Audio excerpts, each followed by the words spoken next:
Hello, my name is Marcus. I'm the compiler of a collection of therapy quotes entitled 1001 Windmills of the Mind, a collection of quotes taken from what's often called the psychodynamic or the psychoanalytic perspective, which long ago, as I understand it, was referred to by some as philosophical medicine, because this perspective helps to symbolize, therefore help a person to accept something they experienced but couldn't perceive in childhood if it was too overwhelming for the child to perceive. So now later we find words for what we felt but wasn't what we weren't able to perceive at that time, but now we find some kind of models or theories or ideas or speculations or hypotheses, these sort of tentative invitations for mutual exploration. So the psychoanalytic perspective is really just this ongoing attempt to make the unconscious conscious. The more trauma there is, the more goes into the unconscious bag. If there's too much in there, then we're giving the unconscious ego or the puppet master, or this second self, this double self, this shadow self, this inner child of the past, even this traumatic script, this certain kind of schema that gets put in there, like a map or a blueprint or a template. It's like an internal theater in there. It looks like a myth or a fairy tale in there. And if this myth or fairy tale, so myths and fairy tales are metaphors for what's going on in the unconscious. And the main psychological pattern expressed in the motif is splitting goddess and demon, meaning the baby has to create two concepts of the mother. The truth that she's frustrating, and then he denies it. That's the god, that's the devouring monster that wants to eat him. And then he makes up he hallucinates the ideal breast. That's the goddess image in there. So the baby's a genius to figure out how to feed safely. If the mother is misattuned, malattuned, unavailable, etc., he just denies the truth and makes up a lie and believes the lie, and then he can feed. That's called splitting. But that's one of the major threads throughout this series, 1001 Windmills of the Mind. We have 50 e-booklets, chapters, themes, topics, threads that run throughout the series. One of them is this defense mechanism called splitting. So defense mechanisms, operations of the mind, maneuvers of the mind, mechanisms of the mind to help the child, the person, get away or not feel or squelch or hide from or not make themselves conscious of whatever massive anxiety or pain, psychic pain, emotional pain they might be feeling, because the ego can't perceive it. It's in trauma, the ego's damaged. Even much of our ego gets put into the bag. So now we have the conscious ego, which is maybe limited, and then the unconscious ego, which has motivation. Another way of describing it is that in the unconscious, so back to Robert Bly's metaphor, so much of who we are gets put into this bag by the age of 5. Our true self, true self potentialities, the real self part of the self, and the various capacities of the real self get put into the bag. Some of those capacities include the ability to feel a wide range of affect, aliveness of affect, needed appropriate affect for the situation. So for example, if a person needs to mourn losses later on, the real self part of the self will allow the person to go through the grief process, right? The real self part of another capacity is it allows the person to know that they're unique and their unique interests, and how it's a delight to feel this uniqueness and to have some kind of expression of it. Not necessarily in art or anything, in just the way they are, and appreciating that they're unique. So Og Mandino's poem, the scroll called Nature's Greatest Miracle, also called the scroll marked number 4 in his book there, self-help book. Or Virginia Satir's poem, I Am Me. Or TQ63 from the TV sitcom Rhoda. So look up Rhoda. We have another thread in 1001 Windmills of the Mind. Excellent psychologically minded quotes from TV shows and films and plays and other stories that demonstrate the psychoanalytic perspective. So we've got quotes from the 60s series The Fugitive, Judd for the Defense from the 70s, Route 66 from the back to the 50s, The Many Loves of Dobus Gillis, we have a couple in there from the 50s. The comedies from the 90s have become Many of them are psychologically minded, so we have quotes from there. So that's sort of a fun thread. It's a unique collection of quotes from TV shows and movies that you really don't find anywhere else. Actually, a lot of these threads, chapters, or e-booklets contain material you really won't find anywhere else. The work of Edmund Burger, nowhere will you find quotes from Edmund Burger, really. I think I've plucked out many of his best quotes. And he has a lot of zingers, you know, about narcissism.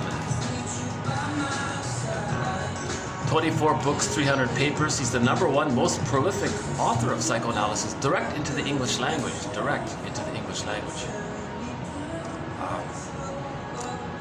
I think we have one exciting thread or booklet is the psychology and interpretations of myths and fairy tales. We do the Orestia, the Odyssey, some of the stories in Alan Chinnon's collection of psychological interpretations of fairy tales, which he calls middle tales. So Chinnon did an interesting thing. He plucked out 50 fairy tales that specifically focus on the midlife journey, called the second journey, where a person re-owns what they put in that bag. So back to the bag. So much of who we are gets put into that bag, the real self capacities.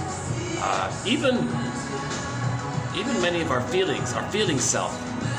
So in the Disney movie Inside Out, joy and sadness went down into that bag, so to speak, right?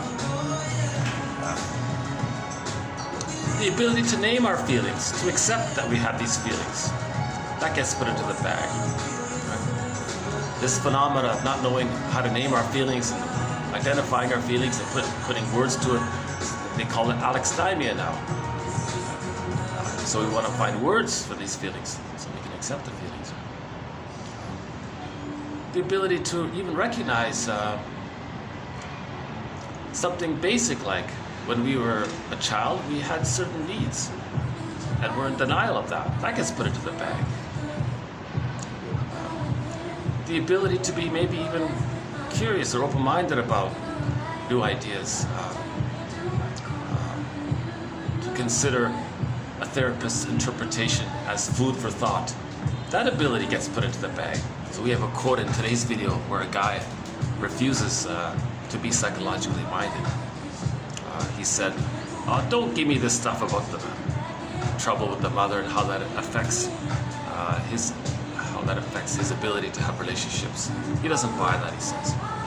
So the therapist said, okay, well, you're not ready for to get better. You just maybe want to feel better, support your existing defense mechanisms to help you deal with your current anxiety.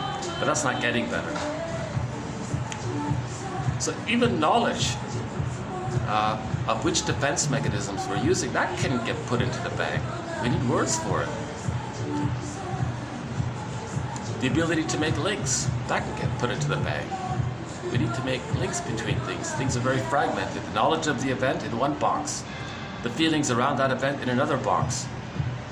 We want to link it up. That ability to link things up, that gets put into the bag as well. So much of who we truly are and our true abilities, our joy for learning, our curiosity, our spontaneity, our creativity, all these kinds of tenderness, care, more advanced emotions. One author says, there's a self-help book that's not bad. It's called The Human Side of Being Human. He says more of that. Much of that even gets put into the bag. It's just an approximate idea, right? To convey, like in that movie Inside Out, if joy and sadness are gone and all they have at the console is fear and anger, that's a very limited life. You're in constant survival mode. You can't enjoy other things, really. It's called a manic defense, as discussed in the yesterday's video. So if you want to learn more about the manic defense, we covered some of that. Okay, if guests start pouring in, I might have to move here. Well, let's see how we do here. Yeah, I don't want to bother the guests here. Let me just continue my introduction down here. Hold on a second. Okay, so by the way, yeah, I'm on the 28th floor of this nice little hotel. although it does get busy at times, it's still the only place I've found so far in this very busy city where I can do a video. So the lunch crowd hasn't poured in yet, but I'm assuming it will in a minute.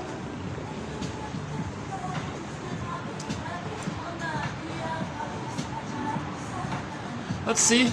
If we're lucky, maybe this end is still available. Let's see.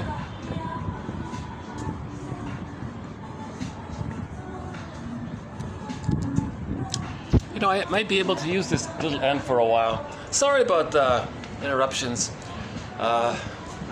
Sort of one of the just sort of compounds my delivery issues. I'm trying to improve my delivery and make these presentations smoother and shorter.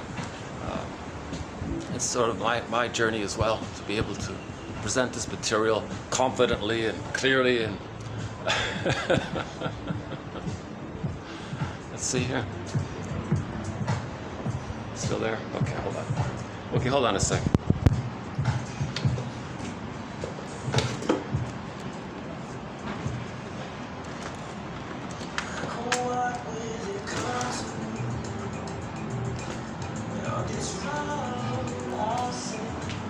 So, about that bag, Robert Bly's bag. And then Robert Bly says, and then we spend the rest of our lives trying to get back what we put in that bag. Now, everything in that bag, if we were to put it all together, like in a fantasy, and create a person around it, that's called the double self. That's us. Or the secret self, the second self, the unconscious self, the shadow soul. Right? In literature, it's the motif of the double. So it's almost like a character, and it has a mind of its own. One person, Thomas Mann calls it, well, it's going to have motivation. It wants something. Now, what does it want? It wants to be seen. It wants to be accepted. Okay, let's try this for a bit. Hold on.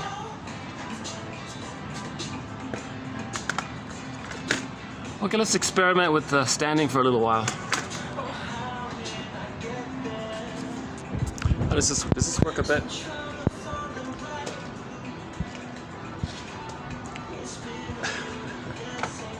Okay, hold on a sec. Let's see if this works. I got a feeling in a few minutes I'm gonna have to move again, but hold on a sec. This is the busy end of the restaurant. So let's spend a few minutes here. It's called psychosynthesis. One author says, if psychoanalysis doesn't lead to psychosynthesis, where you synthesize, re-own, reintegrate, bring back into yourself, accept something that you didn't know about yourself, have it back again. If that doesn't take place, then it wasn't a true analysis. Okay? So sometimes it's synonymous, psychosynthesis and psychoanalysis. So all of the energy in that bag is sometimes called the id. One guy in the 30s made a kind of parody, kind of humorous, sort of frivolous book. He called it the book of the it instead of the id. So he would describe this it. What does it want, and the unconscious wants? Well, the unconscious wants peace, inner peace, peace of mind. There's this innate drive for healing. So the whole organism has this innate drive for healing. And it's as if this double self, this secret self, is saying, hey, you and the conscious self, help. It wants to be seen and accepted. Another metaphor for this unconscious self, this inner child of the past, or unconscious memories, unconscious fantasies. It's hard to really get a perfect description of this unconscious. It's a different world in there. We live in two worlds, right? Again, object relations theory is the study of the internalization of interpersonal relationships. The baby has an interpersonal relationship. He internalizes that, and that gets put into the bag. We don't remember it. Now, whatever happened with the mother, that gets put into the bag and creates this schema, blueprint, template.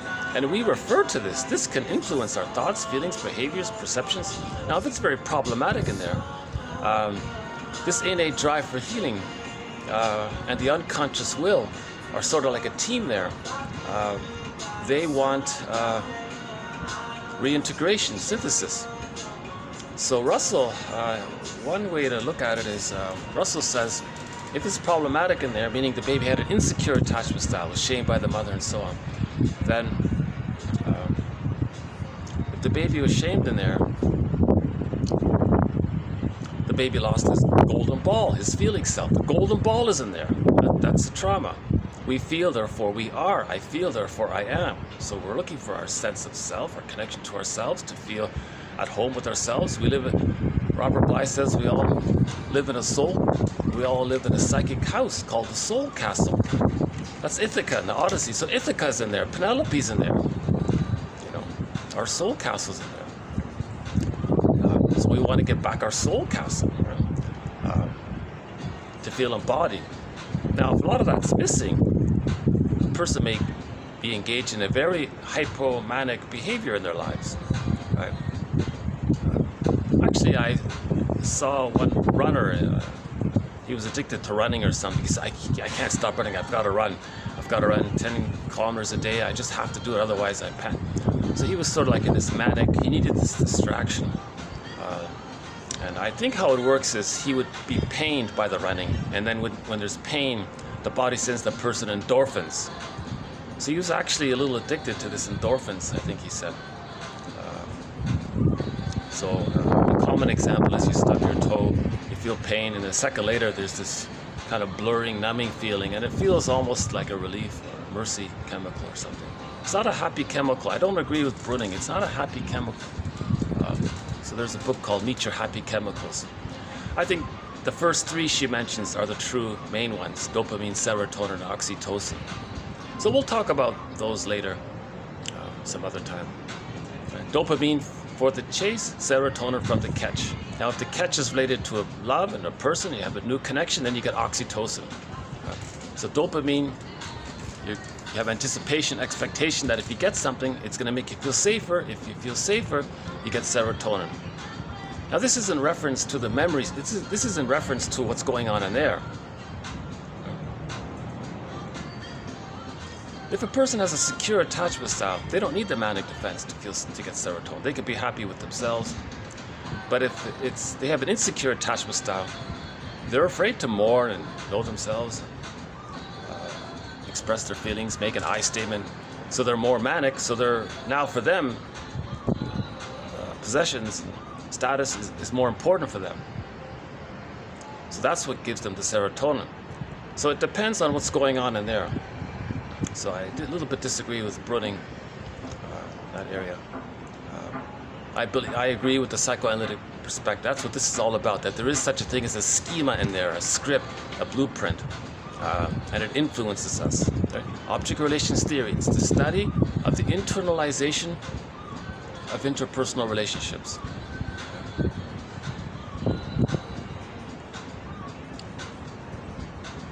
Now, it may be that the different personality patterns that spring forth on where the arrested development takes place, the neural networks would relate to that. But not everybody has the same neural networks. If a person has the bully pattern based on the fact that he didn't, or the theory that he didn't enter into the maternal holding environment with the mother, that there was no real maternal holding environment. He didn't enter into the stage of fusion, symbiosis, undifferentiation, right? The mother-infant dual unity. He didn't really get that. Right? That's the bully. The bully pattern can come from that. Oh, there's our excellent waiter there, background.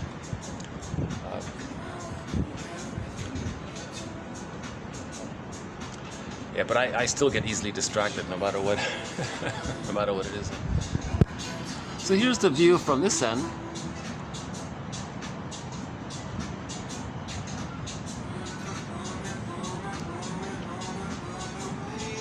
I notice whenever there's a forecast for rain, there are fewer people here.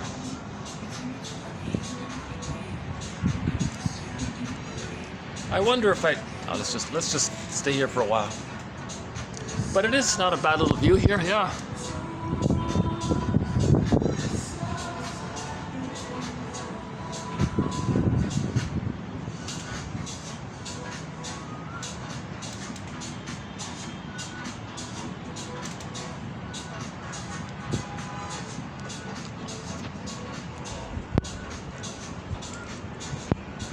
Okay, let's go back to where we left off. So,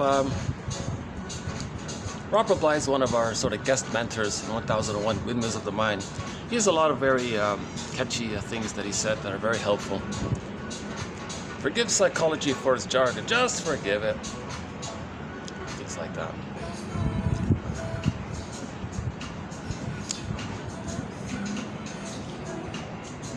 Oh yeah, if they're removing all of the cushions, they're expecting rain, right? Listen, don't worry. If it rains, I'll give you the cushion, okay? Okay, don't worry, don't worry.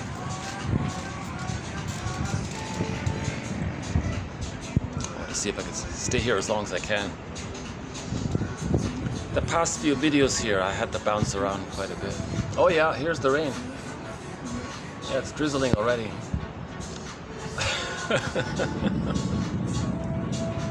Can you hear the thunder? Yeah, it's really gonna come.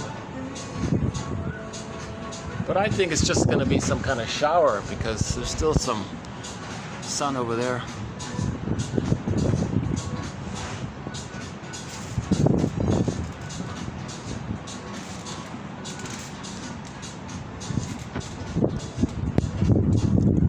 Actually, we might as well give the guy his cushion and I'll move to this back seat here. Hold on a sec. Okay, here you go. I know you're gonna take this from me, so you might as well. Can I sit here? Is that okay? This one? Can I? This one, yeah. No, with the rain. No, you think it's gonna rain here as well? Yes. All right, all right.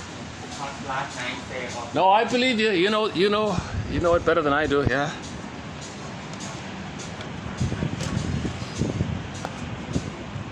So he says the rain affects this whole outdoor section. So let's move here. Hold on a sec. But yeah, when I get to my new spot, we'll continue our little talk here. Oh, there's the subway there. Yeah.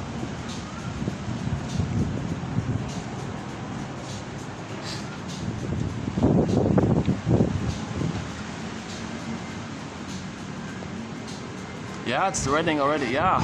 Well, that waiter's he can read the weather very well. Eh? Yeah. Okay, let's see if I can go back to my old spot here. Hold on a sec.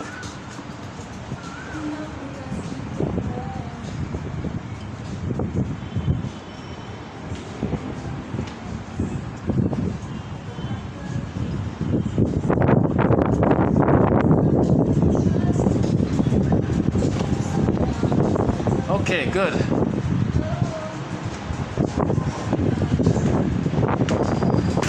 Okay, it might get pretty windy here. Okay, well, hopefully the audio is going to come through.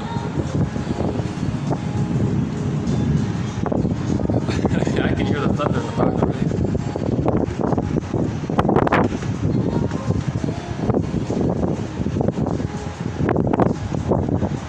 Yeah, if there is some kind of storm coming, I'll hit the pause button. See if I can find some other place to continue. So,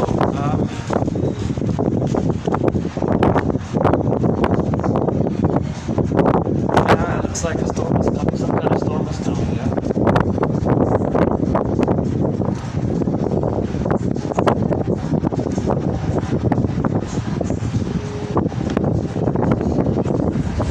So this is the key theoretical construct or hypothesis. And if it looks like, so myths and fairy tales are sort of an attempt to describe what's going on in there. They're fantasized personifications based on a person's primary process moments of the mind, primary process thinking. It's like it's a different world in there, fairy tale world. Things can condense and flip and morph and turn around. One thing, like prejudice is from there, right? Prejudice is something about yourself you don't want to admit. Prejudice is confession. Blaming is these kinds of things. Reaction formation is in there. Splitting is in there. Taking refuge in the infantile megalomanias. Negative magic gesture comes from there. Reaction formation comes from there. It's like in a dream world in there, right? So what does it want? The unconscious self want? It wants to relax, so the person can relax.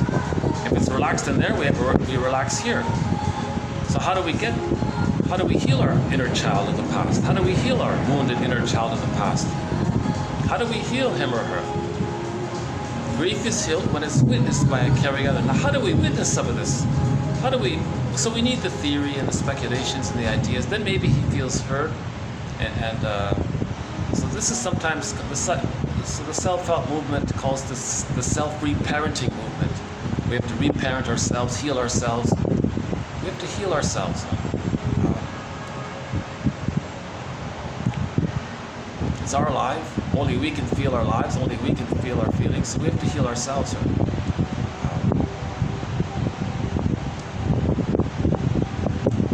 Yeah, interesting scenery here.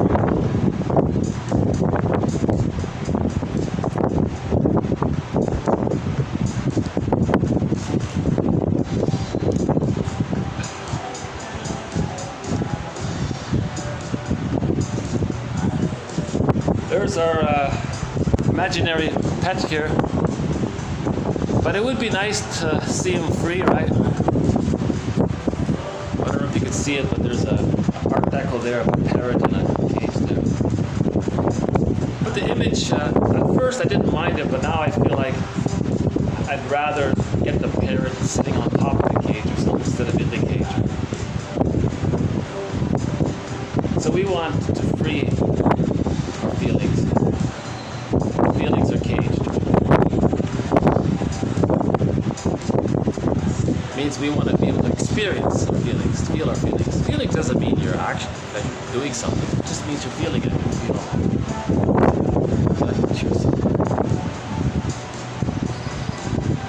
Okay, let's just maybe begin with today's quote. Today's quote is a little bit on the lighter side.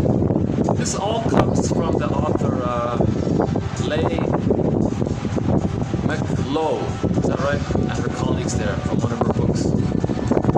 She wrote sort of she wrote a book called Short-Term Therapy or something.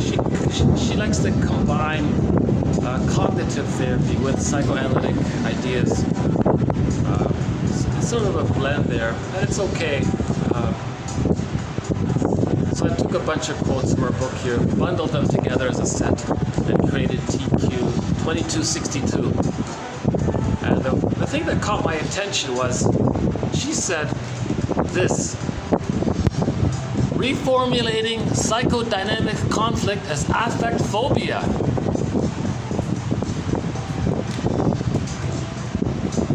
So she thinks it's synonymous. Our inner conflicts, we can describe our inner conflicts as an affect phobia. Now, what's a phobia? You want to feel, but something tells you it's dangerous to feel it. It's a phobia. Now, in the inner conflict, we have a wish, a feeling, a need. We want to more, we want to grow, mature, heal. But there's a memory that when we were a child, that when we had some real feelings, it got squelched. So we have this inner conflict. Her synonym for this is affect phobia. You're afraid to feel now, or you're afraid to know your feelings around your wishes underlying your feelings. Those kinds of things. So she says, affect phobia. So in other words, in the last video I experimented with her idea here, that the psychoanalytic perspective is about healing affect phobia. Okay? Now affect phobias, it could be grief phobia. So we're afraid to feel the loss. We're afraid to feel our assertiveness. We're afraid to feel intimacy, closeness, tenderness. We're afraid to feel positive feelings about the self, and so on. Other common feelings or phobias that we may have may center around. Okay, the four most commonly agreed upon emotions are, sorrow, anger, joy, fear. Easily remembered as sad, mad, glad, afraid. Right? The second most four agreed upon emotions are excitement, shame. Okay, that's symbolized in mythology as the inferno or the hell scene. It's burning and biting feelings, shame. Right? So in mythology, it just talks about shame by creating that image of the hell scene, the burning, biting feeling. That's shame, right? Embarrassment. Right? Okay, disgust, we know, or contempt, synonymous. Tenderness or care, sort of synonymous. So that's her sort of opinion about the top 8 emotions that people. But there are hundreds of emotions. There are hundreds of emotions that are synonyms for each of these top 8. When you blend them, you get other emotions. Somebody wrote a book called Emotional Literacy. I forgot, is it something with Rogers in the name. It's either Roger or Rogers. It's either the first or last name. That's not a bad self-help book. If you want a good book, self-help book, describing emotions, check out that book called, I think that's what it's called, Emotional Literacy.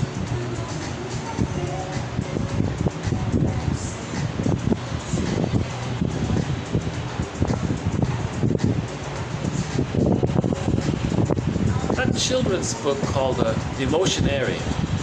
It's like a little dictionary of emotions, The Emotionary, from the Spanish author. But it got translated into English.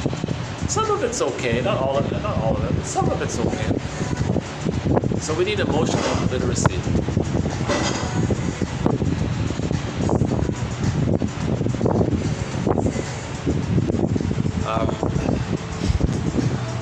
Okay, here's the CBT idea here. The cornerstone of anxiety regulation is to explore the anxiety using a standard question from cognitive therapy. What's the hardest thing about that? So you tell yourself, so you think something to yourself, I don't like this. Okay, ask. So just as a prompt, remember these 5 words. What's the hardest thing about, and then after that you fill in the blank about what you're talking about. What's the hardest thing about that? So someone says, so you're trying to do these, so I'm trying to do these videos in public places, and there are a lot of distractions with the guests and the staff now with this possible storm, and I'm noticing my interruption around that. So, okay, then I can ask myself, well, now if I want to regulate my anxiety around it,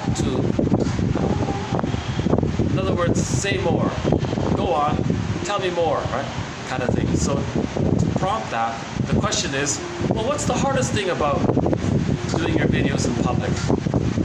Well, yeah, there are interruptions, and then I feel that I'm not making a good presentation, so I can get embarrassed by that. I'm doing these in public.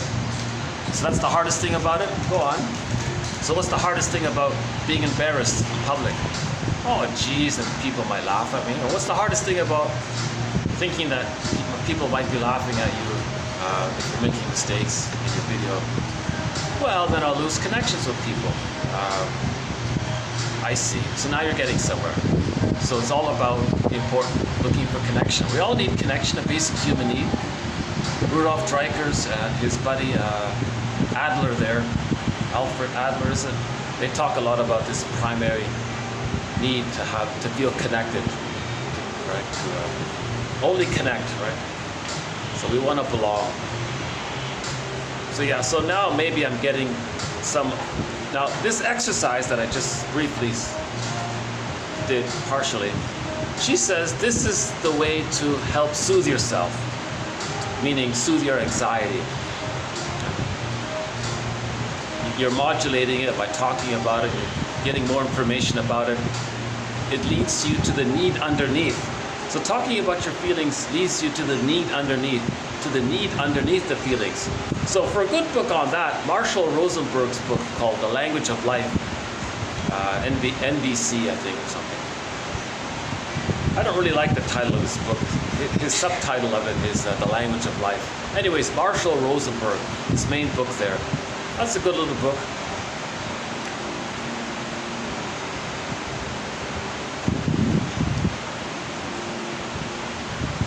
Well, I kind of like the sound of the rain.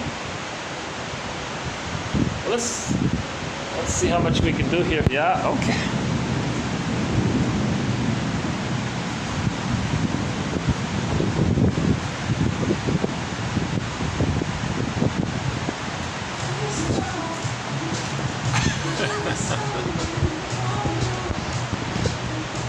Well, this is definitely the rainiest video I've done so far.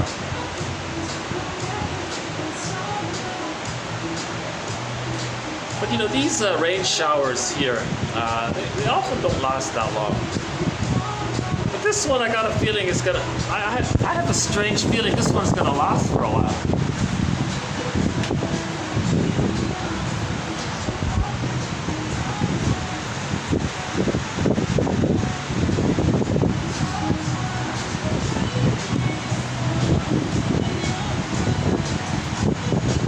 Let's see if I can finish it before.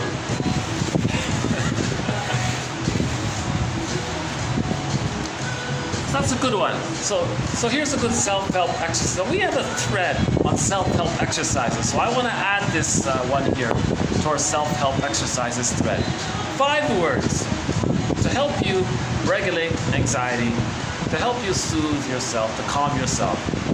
Something's going on. Let's say you're talking to your friend. Your buddy says that he's uncomfortable around. Well, here's an example actually here from the next one here. So the therapist says, what's the hardest or most uncomfortable part of that for you? Now, so that we can vary the terminology, but the spirit is, so we start with, what's the hardest thing about that for you? Sorry, what's the hardest thing about feeling this or talking about this or this issue, so on, right? Now, we can play with the words if we keep the spirit of the idea, right? So a variation of it is, what's the hardest, instead of thing, she says part. What's the hardest or most uncomfortable part of that for you? The client says, well, I feel so vulnerable around, okay, fill in the blank. Now my example is making I statements. So I feel so vulnerable about making I statements with my partner.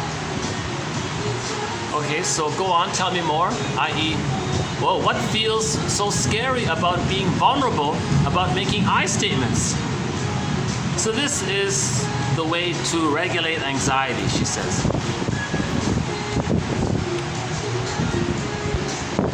So when we say what's the hardest thing about making I statements, well, what's the scariest thing about making I statements? What's the most concerning thing for you about making I statements? So again, back to Marshall Rosenberg on how to make an I statement. That's a specific thread here now. How to make an I statement. Couples don't make I statements. Friends, a lot of people don't make I statements. It's not that difficult, I think, really. So Rosenberg's rendition of the I statement is often an acronym, OFNR. Another self-help exercise. The O stands for observation, meaning the trigger. So you describe the trigger as an observation. This happened. Now it's triggered, so it reminds you of something in childhood. So now you share that. Now what are you sharing? The F and the N. The F and the N are linked. So in its simplest form, when a need is met, we feel good. When a need is unmet, we feel unpleasant. To say the least, right? Scared, sad, angry, etc. So you share that vulnerability of what came up. So the simple example I've been using is, well, let me try a new one here. So when I'm doing a video and people appear, I feel interrupted. So I'm triggered a little bit because I'm distracted now. Oh, there's some lightning.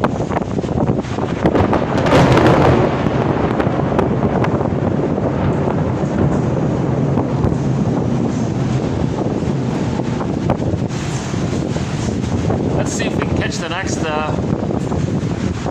lightning.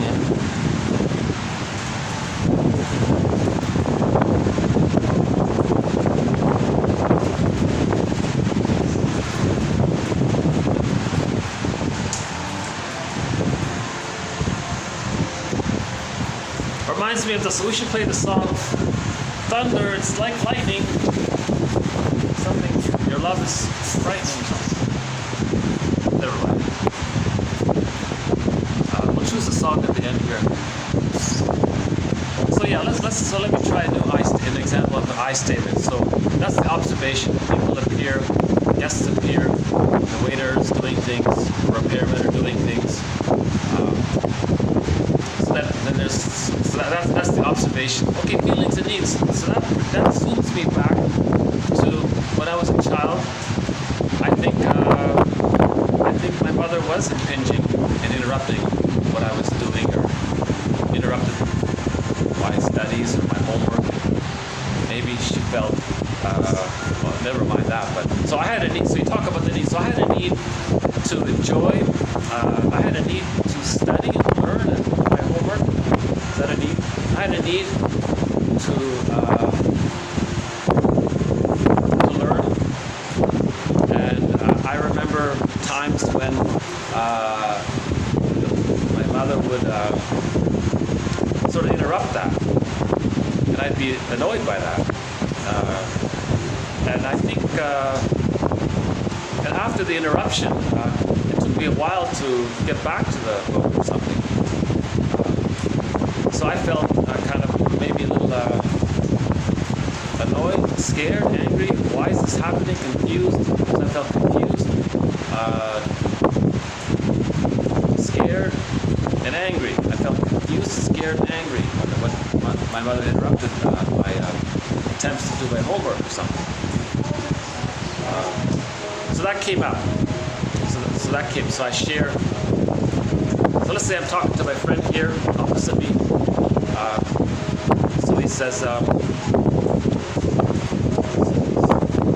talks to dear friends. So yeah. So let me share with you something. So when I do these interruptions, when people appear, guests appear, it reminds me of when I was a child. I had this need for peace. I had this need for calm, safety, and peace when doing my work.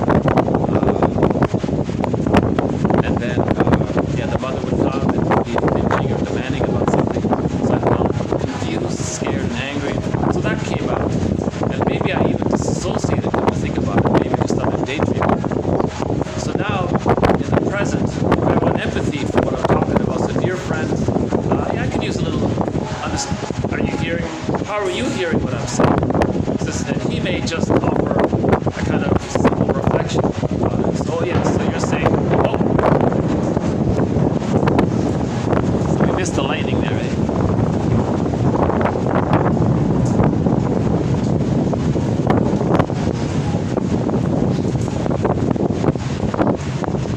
Let me just stick with my usual example. So your friend, you agreed to meet your friend at the coffee shop at 5 o'clock. They're late. They don't call that they're going to be late or anything. They show up at 5:20. So they show up at 5:20. No acknowledgement of the lateness. No apology. Nothing. No comment about it. Meanwhile, between 5:05 and 5:20, you're irritated about it. So now you want to make an eye statement. Dear friend, we agreed to meet at 5. No message from you. No text. No call. And now you're here and you're not mentioning anything. I'm feeling a little. So that's true. That's the observation. That's the old part. He showed up at 5:20 instead of 5. We agreed upon time. So that's the observation. Now you share your vulnerability. That reminds me of when I was a child. My big sister was supposed to pick me up at school. And she was like an hour or 2 hours late or something. And I kind of got scared because I didn't know the way back home to school or something. So some of this came up. So I had a need for safety, connection, and trust. And for a while, I thought that wasn't being met, and I felt kind of scared about it. And some of this is coming up. This is what got triggered by you coming 20 minutes late. So now you make an R, a request. Now I want to make sure what I'm saying isn't triggering for you. How are you hearing what I'm saying? And the friend might be triggered by your I statement. The friend might say, you're criticizing me. Oh, I didn't mean it that way. Maybe you might. Can you make an I statement then? So the friend will say, well, when you shared your I statement, that reminded me of when I was a child. I would have. That was the largest one.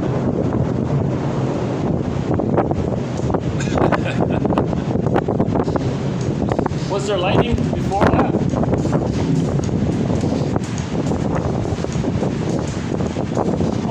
sun is coming out there. No, this is just a shower. This is not going to last all day. If the sun is starting to come out over there. Okay, never mind the weather. A lot of weather. So yeah, a friend sharing their I statement may trigger them. And they may say, well, when you share your I statement, that's the observation. When I heard you share your I statement, again, that's the observation. It's the present. So the observation is the present trigger. That reminded me of when I was a kid. I wanted to do what I wanted. I wanted the freedom to serve. I wanted to express. So something may come up. He might say, well, I want to express my anger at my mother.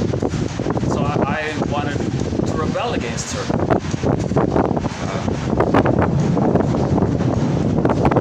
Because she wasn't listening. So I had a need to be listened and seen and respected. That didn't get met, and I felt angry. So that's what came up. I see. And then he may say, well, how are you hearing me share my I statement?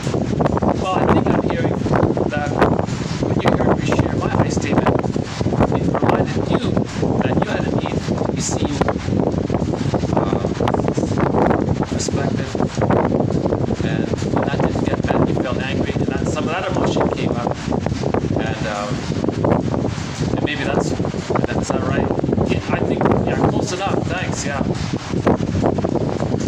Now that he felt hurt, he may go back, offering empathy for the guy. So he may say, okay, well, yeah, now back to your I statement. Yeah, you were saying that you had a need for safety and connection. And when your sister showed up so late, an hour late, you said you felt scared. Some of those emotions came up. Yeah, thanks. That's what came up, yeah. So when you came late, some of those memories came up. Okay, I get it, that makes, I'm sorry about that. We'll do it again, now that I know. Is there anything else about why you came late? Well, let me think. I think I was being passive-aggressive. Because a month ago, you were late. I wanted to show you how I felt. Aha!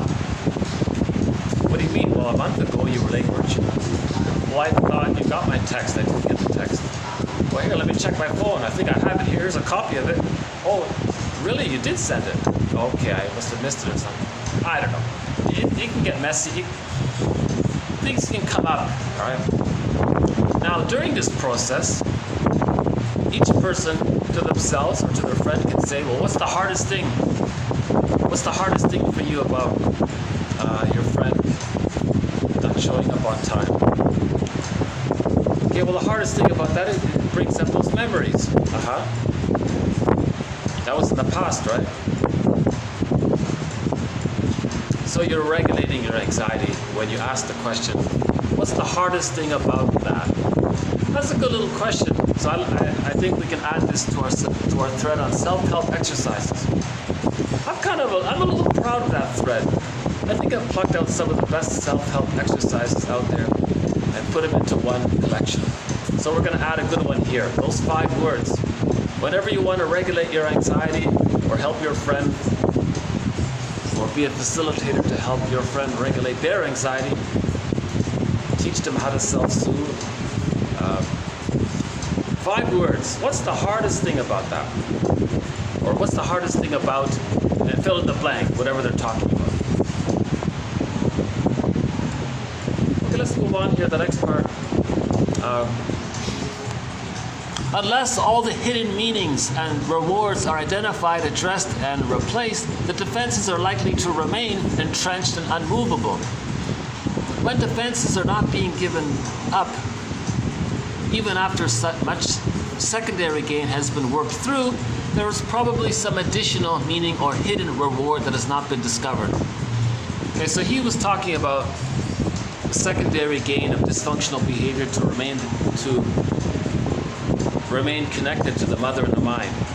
So a lot of dysfunctional behavior is to stay connected to the mother and the mind. Why is a person staying connected to the memory of the mother and the mind if she was painful?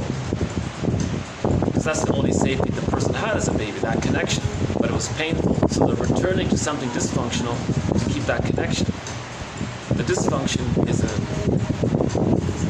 some kind of compromise to deal with the pain of the connection and to have the connection. So they're dysfunctional to have that connection. So why is a person being loyal to the memory of a rejecting mother?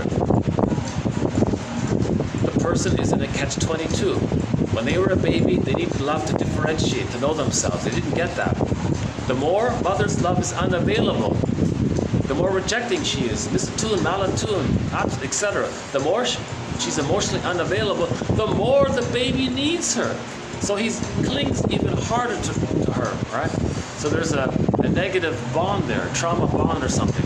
But he has to have that connection. Now that's in the template, that's in the schema. To deal with the pain of it and still have some kind of connection, something dysfunctional comes around about it. So a person is dysfunctional to have that connection. The connection, if we borrow the happy chemicals model, the connection offers some kind of oxytocin, but there's pain around it. But that's the only way to get this, the oxytocin, the safety, and then there's the safety. Then you get serotonin from the connection. So the connection gives you oxytocin. Then the connection also gives you serotonin, but there's pain around it. So the dysfunctional behavior is to trigger some of that. So it's blurred there, right? So there's the pleasure and displeasure. So there's a secondary gain. He's doing something dysfunctional to have this hidden connection. He's not aware of it. Now, primary gain, we say in general, is something using a defense mechanism like projection, is to not feel the abandonment depression, the shame from the mother. The secondary gain is to have some kind of connection to her.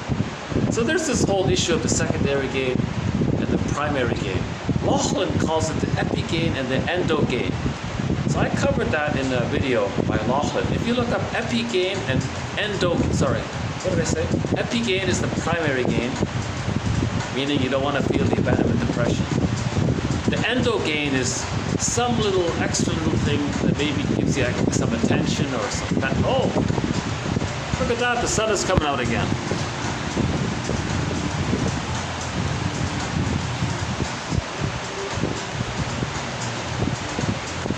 That was quick. It's hard to predict the weather, isn't it? I was way off. Well, I'm new in this city. I don't really know it too well. Yeah. Okay, a little bit more about primary gain and secondary gain. So here's an example. Okay, one woman doesn't want to leave her house. She says she's afraid to leave her house or go out or something like that. So the primary gain is she avoids her fears of being autonomous. Okay? So if she's more independent, that triggers the memory of when she was a child. She had a need for autonomy. She had a need for psychological birth. She had a need to have her psychological self. She had a need to know her autonomous side of herself. Okay? That was shame. She is afraid of that. So she says, well, I'm not going to go out of the house because that would trigger maybe how she's got to be more independent, be more on her own, that kind of thing. So that's the primary gain of her so-called claustrophobia behavior. Now she gets a secondary gain that entrenches it. Now her secondary gain is that now her husband has to take care of her all the time. Her husband must drive her everywhere. So she feels closer to him and more cared for by him. Okay. So now she gets all this attention. Now she gets all of this attention from the husband. So she has the primary gain. She doesn't have to grow up and heal and mourn the loss. That's the primary gain. She doesn't have to mourn. It's a lot of work to mourn. Remember, the mother has to do a person has to do a lot of work to reach the ability to mourn. The psychic structure needed, or the psychological equipment needed to mourn, is differentiation. That's a lot of work. She doesn't want to face it. So if she says she's afraid to go out, or that kind of thing, I'm just a homebody or something, she denies it. That's the primary gain, the more basic gain, the more emergency gain, the immediate gain that she seeks. Now, as a bonus gain, she's getting attention from the guy, from the husband. That reinforces her defense mechanism but here's a better example. I think this example is not bad here. Maybe it's uncommon, but it does convey the idea better, I think. Okay, here's another example. Okay, a passive-aggressive man.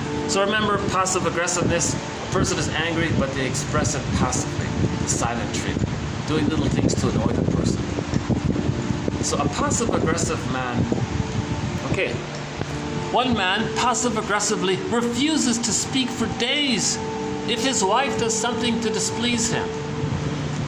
Okay, this sounds like the narcissistic pattern, right? So he wants his wife to do whatever he wants, kind of thing. And if she refuses, he's gonna punish her by giving her the silent treatment. So his primary gain is he doesn't have to share his vulnerability or make I statements. He has a fear of making I statements. He can't say, dear partner, when this happens, I'm reminded of when I was a child and that happened, and these emotions are coming up. He's afraid to do that. He's afraid to make an I statement. So that's his primary gain. Fear of intimacy. Confessing his vulnerability. Now he gets a secondary gain based on that narcissistic pattern that he has. His secondary gain is that unconsciously or consciously, he enjoys the power he wields by driving his wife crazy with frustration. Okay? So the secondary gain is she's expressing his unconscious anger. She's expressing her helplessness, hopelessness, confusion, right? Shame. Because when that man was a baby, he was shamed. He behaves in a way he wants to, or he coaxes his wife to demonstrate what he can't feel. So now she's feeling for him, so to speak. So that's called externalization. Now he can see someone demonstrating his feelings. That's a defense mechanism for him to not to admit that he feels like that or felt like that as a baby. Now, projection or coaxing others as well, projective identification, is the means of bringing repressed material to consciousness. Now, if he's aware that he's coaxing his wife to be scared and all that, that's a mirror for him to know that he feels scared. You see? So this is his attempt to create a mirror to know what's within. But he's so entrenched in the primary gain of his fear to grow up, to mature. His secondary gain is that he's addicted to the power he enjoys of having the one-up position over his wife. Because when he was a baby, the mother was in the one-up position over him. Now the mother shamed him. He identifies with the aggressor. He's her. He acts like her to communicate what happened to him when he was a baby. It's called a negative magic gesture. So again, another thread by Edmund Bergler, negative magic gesture. The baby interprets, we theorize that the baby interprets his mother not meeting his needs, being misattuned, malattuned, and him feeling him feeling the shame and the rage by it. Well, that was quick, eh? Look at that.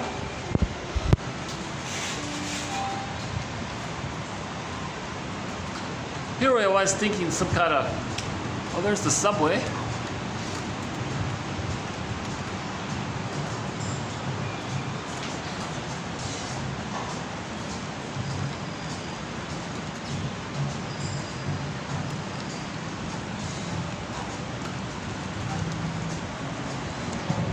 Okay, so again, just briefly, negative magic gesture. You do to others to communicate what your mother did to you when you were a child. It's a negative magic gesture because the person wants to show up the mother, express their anger at the mother, with the secondary delusion that that the memory of her mother's going to change her ways. It doesn't work. The mother in the mind, this ghost, this unhappy memory, this ghost, it's not going to fly out of the person's mind, travel to where the mother is, get her to realize her mistake, pick up the phone, start to apologize. Nor are they going to travel back in a time machine. The mother morphs to when she was the young mother nursing. the guy or woman morphs to the baby in her arms. The mother provides a secure attachment style, a secure maternal holding environment. Now she's going to be attuned and provide the love, the seeing, the secure base, the communicative matching, the fun improv, the coaching, the cheerleading, the encouragement that the person needed. Now the person got the love they needed. Hop back in the time machine, travel back in the present. Now he is who he was meant to be. He is who he would become had he been loved, properly loved. It's not going to happen. But the person is trying to express their anger at the mother. So they're going to do to others, show others. They're going to do to others to show what the mother did to them. It's called a negative magic gesture. Now, a lot of prejudice against others comes from this because they pick non-threatening substitute others for that. So safe substitute non-threatening others. Okay. They're going to be negative towards them, but what they're doing is the other person is just a fill-in for the person's battle with his mother in the mind. Look, mother in the mind, you see that non-threatening substitute other over there? Well, I'm going to see my innocence onto them to show you that when I was a child, I was innocent to you. Now you objectified me, you thought badly of me. I'm going to think badly about them to show you that you thought badly about me. So I'm going to have negative humor about them. I'm going to have shaming humor towards them, sardonic humor towards them, black humor. Because I'm going to show you that you sort of had that kind of shaming effect on me. And I didn't like it. And I got to show you. So he's trying to heal. His positive intention, he's trying to express his anger at his mother. He's trying to communicate. He uses someone else as an accidental fill-in therapist, but that person doesn't know what's going on. The victim of all of this negativity is not going to say, oh, are you trying to show what your mother did to you? Are you doing to me? Are you transferring the scene with your mother to me in the present to show what happened to you in childhood? He's not going to say, oh, really? Am I doing that? What? He might, if he's psychologically minded or willing to become psychologically minded, if he's willing to accept feedback as food for thought, if the feedback has a sort of if it's an attempt to explore possible links between the past and the present, that's food for thought, you know. But the person being prejudiced against is not a therapist who's going to offer that.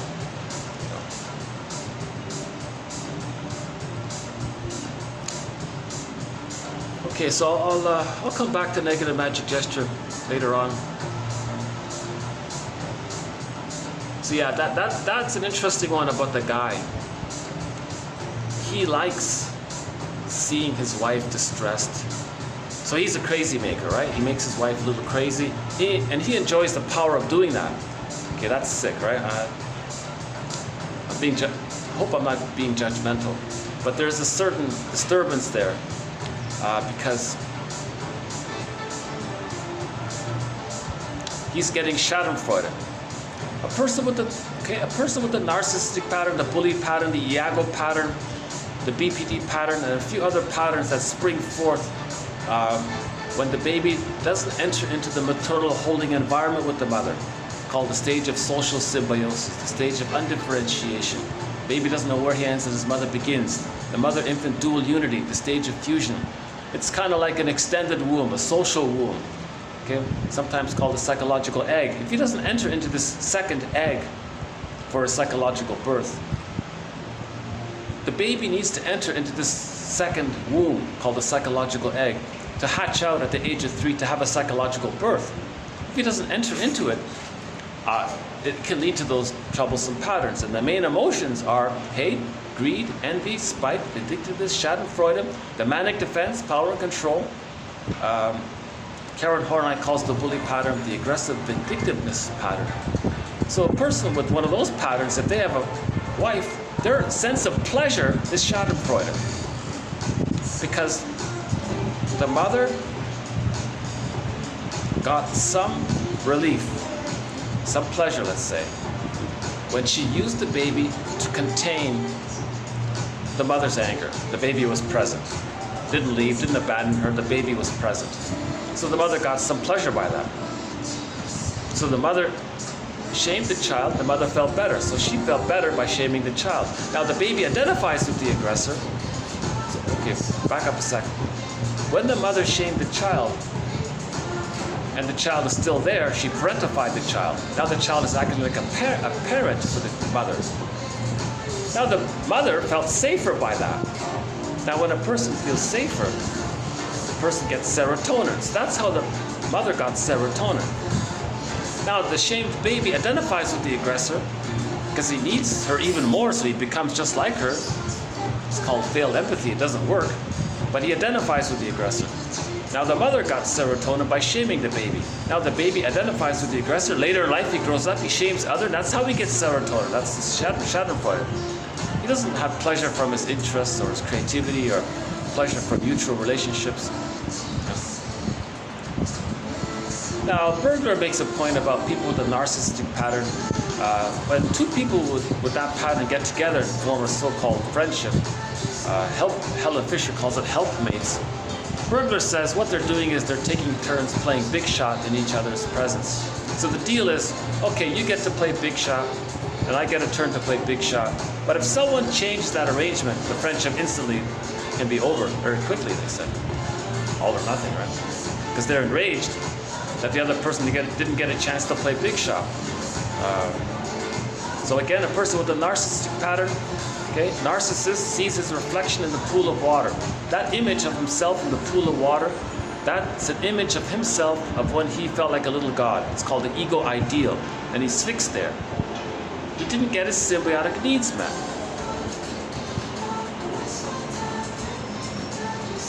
So a lot of these so-called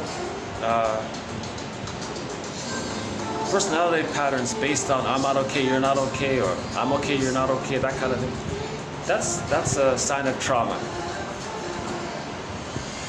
So this guy here, who was taking pleasure in triggering his wife, and she's acting out all upset, and he likes the power of that. Again, he's disturbed. He was very abused if he's doing that. He was very shamed as a child doing that. If he gets pleasure by shaming his wife. That's a sad example, but I think it really conveys the idea of secondary gain. He enjoys the power of what he's doing. Now that pleasure he's getting is sort of an incentive to maintain the primary gain. Now the primary gain is he doesn't have to grow up, make I statements, take responsibility for his feelings, that kind of thing. Entrenched defenses. Next one here. Entrenched defenses will be almost impossible to change unless something preferable occurs in its place. If the defenses help the client to avoid adult responsibility, then the defenses will not be given up until adulthood and autonomy are seen not only as less terrifying, but also as desirable. Okay, so man's main task is to give psychological birth to himself. So one author recently said that psychotherapy is really more about maturation. Psychotherapy isn't about thinking in terms of healing somebody. Think more in terms of, well, help the person to grow up. Mourn the loss, resume development. Therapy is about maturation, growing up. So only when a person realizes that it's better to be an adult than to be this angry infant, then he'll give up his dysfunctional behavior.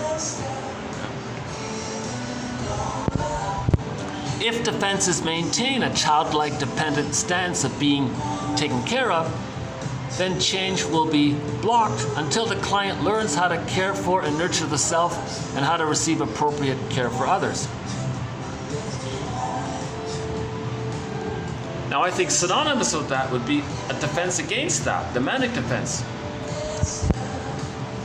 Now or if defenses maintain a reaction formation, a fear of admitting his underlying dependency needs, and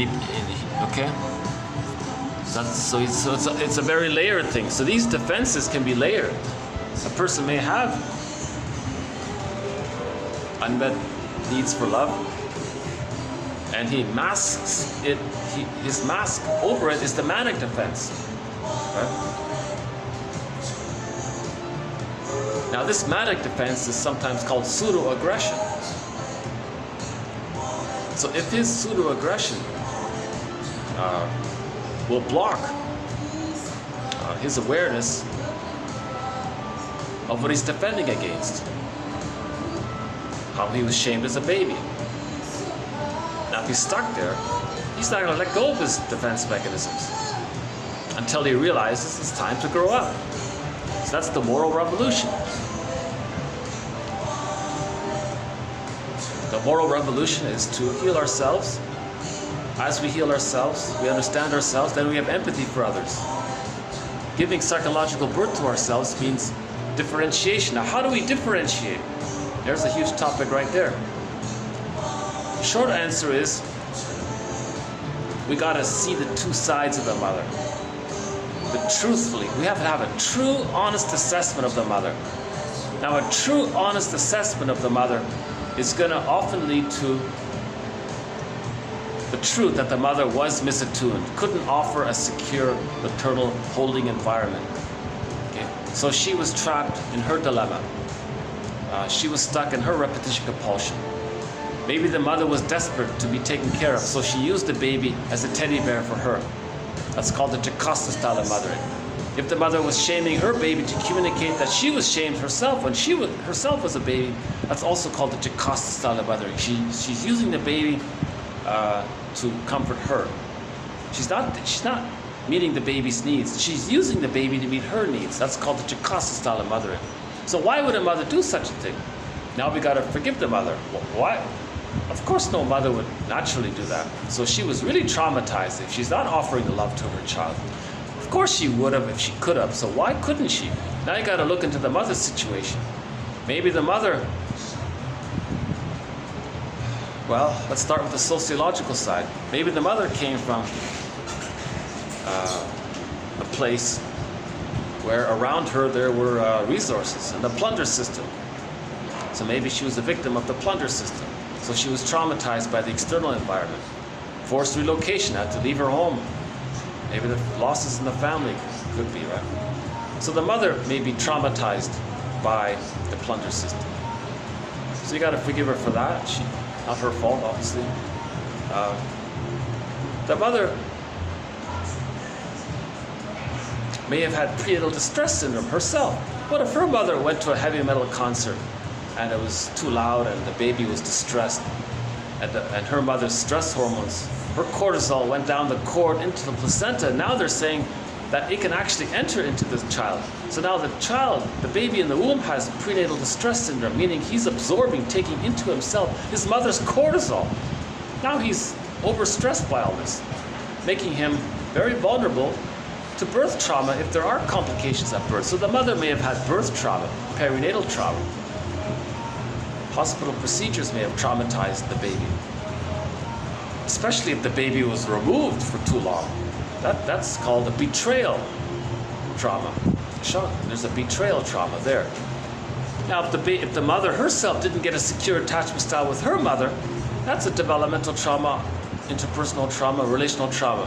So the mother may have had interpersonal trauma, relational trauma, developmental trauma with her mother, or the mother may have had betrayal trauma, shock trauma at being removed, or there was a physical shock trauma at the birth. Right? So the mother may have experienced these kinds of traumas in her early childhood. The mother may have not have entered into a maternal holding environment with her mother.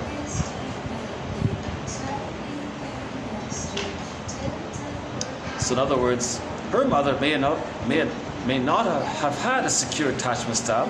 She doesn't give a secure attachment style to her child because she wants to communicate that when that mother, the grandmother, was a baby, that she didn't get a secure attachment style, and she wants to communicate it by not giving it to her child. So she's still angry, and she wants to show it by showing up the mother, expressing her anger at the mother.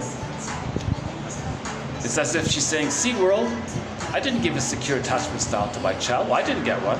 See, my mother did," right? So we have that quote from Alice Miller: "Where do abusers get their ideas?" Okay, from childhood. One of Alice Miller's quotes. So for more on this kind of stuff, Alice Miller, Lloyd DeMaz, Leonard Shengold. There's a lot of material about helping to raise awareness that little babies are people. They're people. They're little people. They're people. They have feelings and needs. What are those needs? Need number one, they need a secure attachment style. The extended womb, the maternal holding environment. They need, so they need post-birth for the first 4 to 5 months to still feel like he's in the womb, meaning the mother is a symbiotic object. Just like the baby got his needs automatically met in the womb, the mother sort of continues that tradition. It doesn't have to be perfect. No mother can perfectly replicate the womb environment in the first 4 or 5 months. She just has to be good enough, meaning the satisfaction for the baby outweighs the misattunements and the malattunements. And we talked about what can help a mother to feel that attunement. Again, at birth, the mother produces all of these hormones to help the baby latch onto her. But this helps the mother to get in touch with her ability to be in sync, to be attuned. The jargon is entrainment or on track or something. Not a good example. I don't know why they call it that. But the book based on this is by the work of Klaus and is it Marshall Klaus and John Kennel? I think that's what it is. That book there. So they emphasize the sensitive timing that at birth the baby expects the breast just when he's born. Oh, he might not suckle right away, but within the first 20 minutes or half hour he might start suckling. But he expects the breast. If a bottle is given instead, whoa, a huge shock. Where's his mother? What's this? He's angry. Then the nurse puts honey on the rubber nipple. Oh, very shaming. Oh, this is very shaming. A huge malattunement. That's not what the baby needed and expected. Then the powder stuff, it's filled with sugar and stuff. So the mother may have experienced some of this hospital trauma. A lot of hospital procedures can traumatize the baby. The forceps, the epidural. In hospitals, they don't leave the cord there. Why would you remove the cord? The cord is still pulsating. Oxygen, nurturance, blood is still pumping through the cord. The cord is still pulsating. Leave the cord there. That's the baby's first object, the cord and the placenta. Let him have that. What's the big deal? It looks messy for a day or two. So what? Let the baby make the transition from the first object, the placenta and the cord, to the breast mother, that's his next object. Let him have a smooth transition. Let him feel a continuity of the womb life. And don't shock the baby by suddenly removing the cord. That's very stressful for the baby. It's a huge betrayal. So the mother may have been betrayed at her birth. And so she's angry in her unconscious. So she's stuck there. She's just unconsciously angry. She can't offer the love. That's a good example of how the unconscious can override a mother's conscious will to be a good mother. The mother may have had school shock. If she didn't bond safely with the mother, and then suddenly the kid is thrown in school, now the kid thinks, is he going to be abandoned by his mother? He went to this school place, and maybe simultaneously the school place was difficult for the child. Now the child can't learn, can't concentrate, can't read. She doesn't, or he doesn't have a learning disability. It's just that he's shocked. Now there's disassociation. He can't concentrate because he's daydreaming, flight in mind out of the shock. He could innately learn. So the mother may have gone through a lot. That's why she wasn't able to offer a secure attachment style. So we got to understand the mother, do some research about it. Now the mothers are very guarded about this. They're not going to admit the truth. They're very embarrassed about it. So we got to find a way to forgive the mother by understanding. The willingness to understand, research, understand, and now you're going to the plunder system. Well, why was the plunder system? So we have a thread about the plunder system a little bit. I won't do it here. That's an interesting idea. So we're trying to make links here in 1001 Windmills of the Mind. But in order to make some more links, I gotta, hold on a sec, let me bring back my, for some reason my computer keeps locking me out here.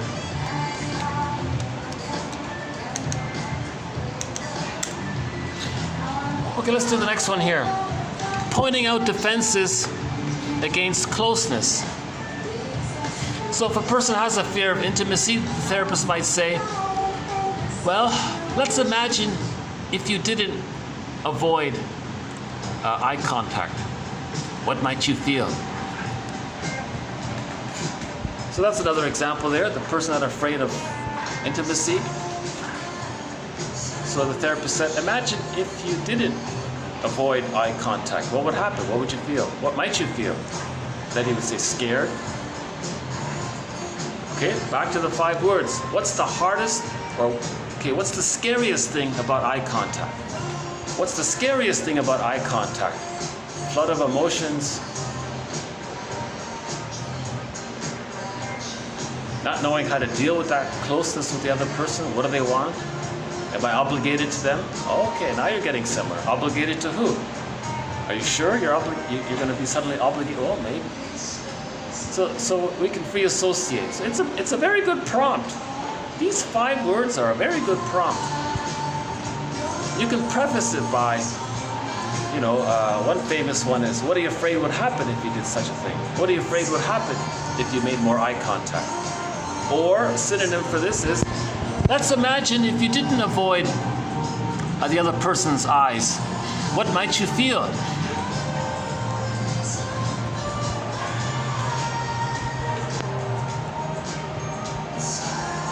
So we might realize that we're projecting memories of the mother. Maybe the mother was impinging, demanding. Intimacy might bring up the memories of the first intimate relationship. So that's why we're avoiding eye contact, because it brings up a lot. Now we realize that the person in the present isn't the mother, so that can help us regulate our anxiety. Another example. Okay, next one here. Okay, she was giving an example of a defense mechanism. So here's another example of using a defense mechanism. Quote, do you notice that you chuckle when you tell this sad story? I wonder if that's a way of avoiding your sadness. Okay, in range of client responses, one client might say, you're right, I never thought about my laugh in that way before. Okay, so he gets it, psychologically minded. Another client might say, yes, I see what you mean. Yes, and I want to stop doing that. Another client might say, I don't know what you're talking about. So what if I'm laughing? What's that got to do with anything? Well, you told a sad story and now you're laughing. Don't you think there's something going on there? I don't know what you're talking about. Okay, so denial, failure to see. Another variation of it is, I'm not sad. What are you talking about? I just like laughing. Okay, a variation of that is, well, I'm laughing because, well, I'm a happy person. Okay, so he doesn't realize the connection there. Or a person might just comply. Well, you're the expert, then I guess you must be right. So he's just pleasing the therapist, not realizing the truth, not wanting to think about it, just agreeing. All he wants to do is agree. Or one person might say, oh my God, I'm such a, you know what. So now he's self-criticizing himself. I think he said, I'm such an idiot or something.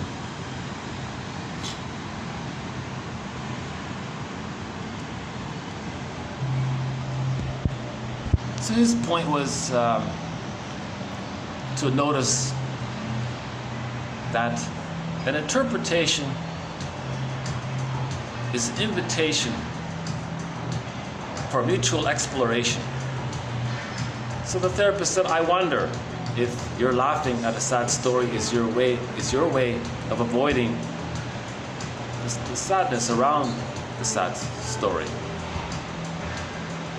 So the manic defense, chuckling. Oh my God, am I doing that really?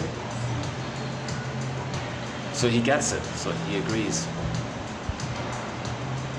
One person is more determined. Oh my God, I don't want to do that. So he's determined to change. So the secondary gain of laughing and of, maybe appearing like a cheerful person. Then he's more social by that maybe.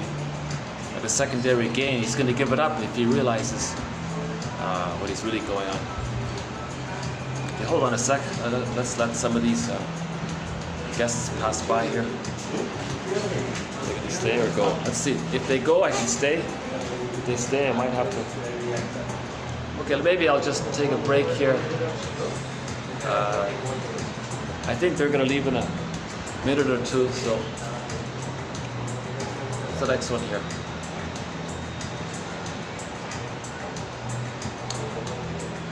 Here's the quote about I mentioned yesterday. Quote, the guy says, what good is it? Okay, so one guy says, okay, cool. What good is it going to do me to let myself cry about it? What's done is done. I just want to put it behind me. So the therapist says, okay, I hear you, of course. So just a little validation there. I think the way it's said is important. Of course, you do. That makes sense. But the irony is that what is keeping you stuck? Okay, so that's the price here, the cost. What is keeping you stuck is how hard you work to avoid crying. If you let yourself have your feelings, it will help you to move on, because it will free up all that energy that you're using to push away those feelings. Unquote. Okay, so footnote here, healing requires remembering and reintegrating past experiences, including painful feelings. So this is all part of her McCullough's theory about affect phobia. So the person had a phobia about his sadness and feeling. He had an affect phobia. He had a fear of his feelings. And so, well, the irony is, if you feel your feelings, you can move on, because you'll have new energy. But you're using your energy to stuff your feelings. Now the therapist is a caring witness. That'll help the person to feel some kind of support of that when he goes through his feelings. The presence says everything's okay, I'm here. I'm not going anywhere. I'm not going to trigger any abandonment issues. You got support now. I'm here for you. So now that'll help him to feel his feelings. So that's the main gift of therapists, it seems. Their presence. Grief is healed when it's witnessed by a caring other. A good quote from our thread on complicated grief. Next one here. Sorrow or grief about the damage caused by the defenses is a signal that the client sees the defenses as destructive and wants to give them up. Okay, here's a good example of what we're talking about here. Okay, check this one out. Sorrow or grief about the damage caused by the use of defense mechanisms, dysfunctional behavior, projection, projective identification, prejudice, the manic defense, etc., emotional eating, whatever it is. Sorrow or sadness about the damage caused by repetition compulsion, for example, is a signal that the client sees the defenses as destructive and wants to give them up. When the client begins to grieve the losses due to the defensive behavior, okay, there's a key one there. When the client begins to grieve the losses due to the defensive behavior, it can be a signal that defenses are no longer desired and that there is sufficient motivation to move on. to affect experiencing, feeling our feelings. Okay? For example, with tears in eyes and voice breaking, quote, "Oh, all the years that I have been making myself miserable. What a tragedy. I don't want to do that anymore." Okay, so this is the sense. I'm not sure if I read it well. I don't think I read that too well, but when I read it, I thought, oh, that's a good one, yeah. It's the sense that you realize that the dysfunctional behavior, the cost of it, you lost a lot of happiness by it. Now you realize what a cost. This constant battle with the mother in the mind, wanting her to change her ways, to show her up maybe so that she can change her ways. This fantasy that you'll travel back in a time machine to the nursery, to change the past, to get a better outcome, hop back in the... What a ridiculous thing. When you get that, when the secondary gain of keeping the fantasy that one day mother's gonna love you, when you give that up, you're ready to give it up when you realize the huge cost. Peer Gynt maybe is a image of that. Peer Gynt, at the end of his life, when he's an old man, said, "Oh my God, where are my feelings in my life? I engaged in the manic defense, this hyperactivity, this greed, this selfishness, who cares about others, just this kind of crude ambition that he had, wanting to be, at one point he even wanted to be the king of the trolls. He just wanted the power of being a king of, so he didn't care, no morality. So he was an amoral kind of character. Lack of empathy, didn't care about narcissist. He was a narcissist, a person with a narcissistic pattern. In the case of Peer Gynt, he was a person with a narcissistic pattern who at the end of life got some glimpse. What a cost did he pay? Where was Solvig? Where was his feelings, his golden ball? What a price he paid. He missed out on the joy of just being himself, his true self, capacities of the real self, capacities for mutuality, the capacities for creativity, spontaneity, play, not tricking people and hurting others and just like Don Juan behavior, not that stuff. Peer Gynt said, "Oh my God," at the end. And that was the mystery of the story. So Ibsen had that as a question mark at the very end. Will Peer Gynt change his ways? When this quote says, he will if he truly gets the cost. What a huge cost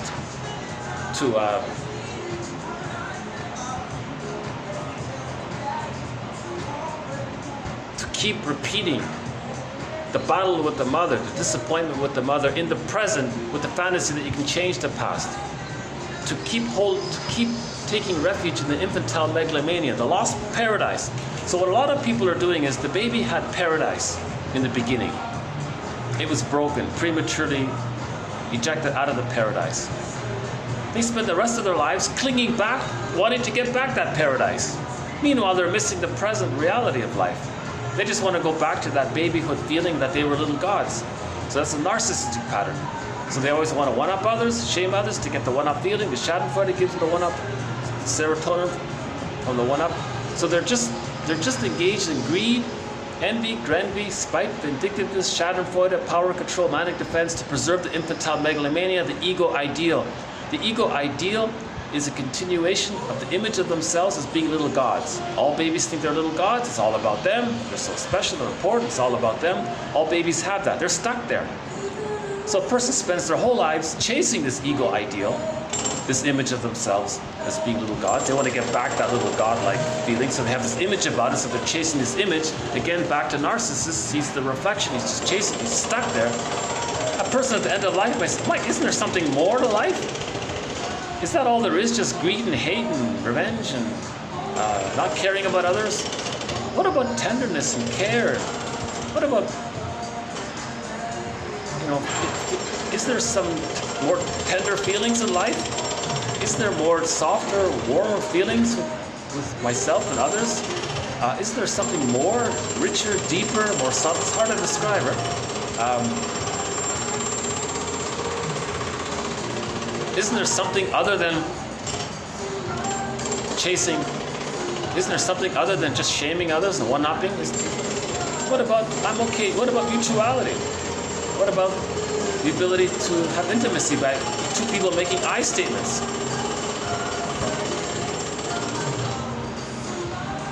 Now, a person who marries a person with a narcissistic pattern, they're just there to be shamed by the person with a narcissistic pattern in their endless, insatiable battle with the mother and the mind. That can't be won. A person with a narcissistic pattern can have 20 lifetimes shaming others. It's not going to change the original having been shamed in the nursery by them. It's not going to change it. So we want to mourn the loss of not getting the love that we needed.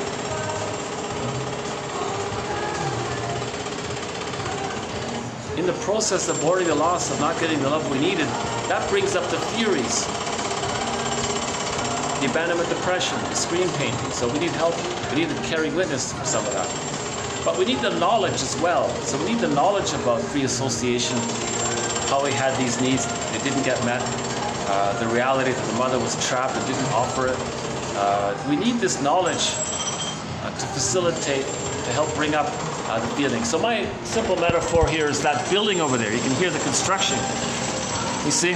So we want to build our knowledge. We want to build our understanding, consciousness, like that crew there, that construction crew. They're building that building. Okay. Now when it's finished, it's going to house the contents, the people and the stores and the shops and all that. Okay, so this is like building the mind. So when we build our understanding, our consciousness, okay, so that's a metaphor for the ego. We're building the ego, our consciousness, so we can house our feelings. So in order to house our feelings, just like that building's going to house people, we got to build it. So we got to build our consciousness. So we build our knowledge around this area, then we feel safer to accept our feelings. We can't just blindly feel our feelings if we don't know what's going on. We have to be conscious of what's going on. Then we can accept our feelings. This magical, some of these new age self-help gambits, tricks, they want you to feel and not understand anything of what's happening. It's not going to work. It might actually be more damaging because now the person's more sensitized to things. You want to build the ego first. Okay, just like first you build the building, and then the people can be in it.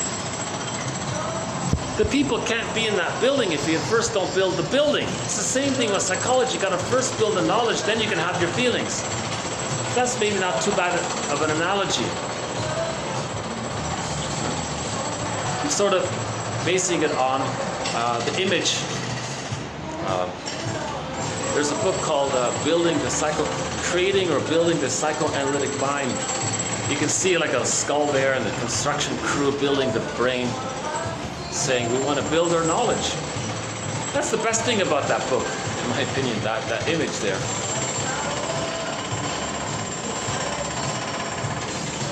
So yeah, so first we build the knowledge, read the books, get the material, then we can talk.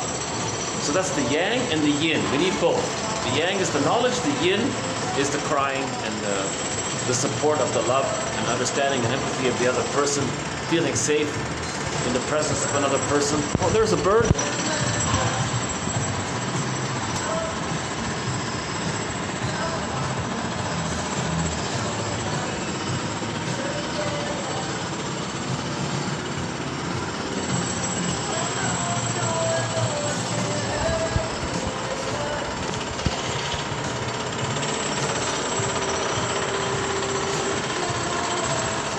Well, so that's not a bad one, I think. This one here, the one beginning with sorrow or grief. We gotta feel sad about what we missed. We gotta feel sad about not being who we could have been had we been loved. We gotta feel sad about that. Had we been loved, we would have, oh my God, what great things we could have, what joy and happiness we could have felt. What great contributions. Knowing our gifts, sharing our gifts, we missed all that. We got to be sad about losing our true self, losing all the capacities, gifts that we were born with. We lost it, got put into the bag, we can never get it back. You gotta feel some sadness around how so much time was spent in the manic running away of our feelings. So in Orestes, he's a hero, that story, because Orestes said he's got to express his anger, he's got to see the two sides of the mother. Now, in the process of seeing the two sides of the mother, that's the courtroom scene, half said yes, half said no. The Furies are chasing him. No, don't do it. If you see the two sides of the mother, if you forgive the mother, that means you're going to differentiate and leave the mother. Now, originally, the mother was using you, Orestes, to comfort her, to serve her, to placate her, to please her, to be a partner, object, to be like a parent for her, or even a companion for her. So that's the Furies, right? How Orestes, as a baby, would feel scared to lose his mother's love, because the mother was using conditional love. Orestes' mother, Jocasta, let's say, was saying, look, you'll only get my love if you do what I say. If you don't do what I say, I'm not going to love you. I'll abandon you. So that's the Furies now. Now he's facing the Furies. So Orestes had to see the two sides of the mother. That's why the Furies came out. He wanted to differentiate, know himself. Now when he did see the two sides, Athena, the goddess there, said, okay, you saw the two sides. Okay, you're in the clear. You found yourself. Congratulations. So Orestes achieved psychological birth by seeing the two sides of the mother, the truth of the mother. In the process of seeing the truth of the mother, the Furies are going to come up. Okay? That's the abandonment depression feelings Masterson talks about. Now at the end, when he does differentiate, the Furies, the feelings, he was running away from his feelings. That's the manic defense. Now when he saw the two sides, his feelings served him. They became sentries to his soul castle. So the Furies morphed into the Eunemenides, the guards of the castle, the soul castle. So he had the psychic house within. They were now the feelings served him. Now he had his feelings because he had his soul castle. So the soul castle, the feelings are linked there. So when he felt his feelings, that means he had a soul castle. I feel, therefore I am. The soul castle is his identity. And when you say you have your feelings, that means you have your soul castle. So that's a very great story about Orestes. So for more on that, check out our thread on the psychology and interpretations of myths and fairy tales. That's a great ebook, that one there. Okay, next one here. We'll do two more parts here. Okay, to give up defenses, clients must see their secondary gain producing behaviors as something they do not wish to maintain. Okay, so now they realize they don't like it. That's called ego dystonic. Rather than something that is sort of part of their who they are, so they don't get it. If they don't get it, the jargon is ego syntonic. So ego syntonic means, well, that's just the way I am, man. So they don't get it, right? Now, ego dystonic is you get it and you don't like it. So the guy who says, well, I smoke, that's who I am, man. That's it. I'm a smoker, that's who I am. He doesn't get it. So the jargon is ego syntonic. The person says, whoa, you mean all this smoking is gonna cause all this damage? And, well, I don't like that. Now when he says he doesn't like it, now his behavior is ego dystonic. I don't really like these phrases personally, but they do come up a lot in the books, and this is actually the first time I think I'm even using it.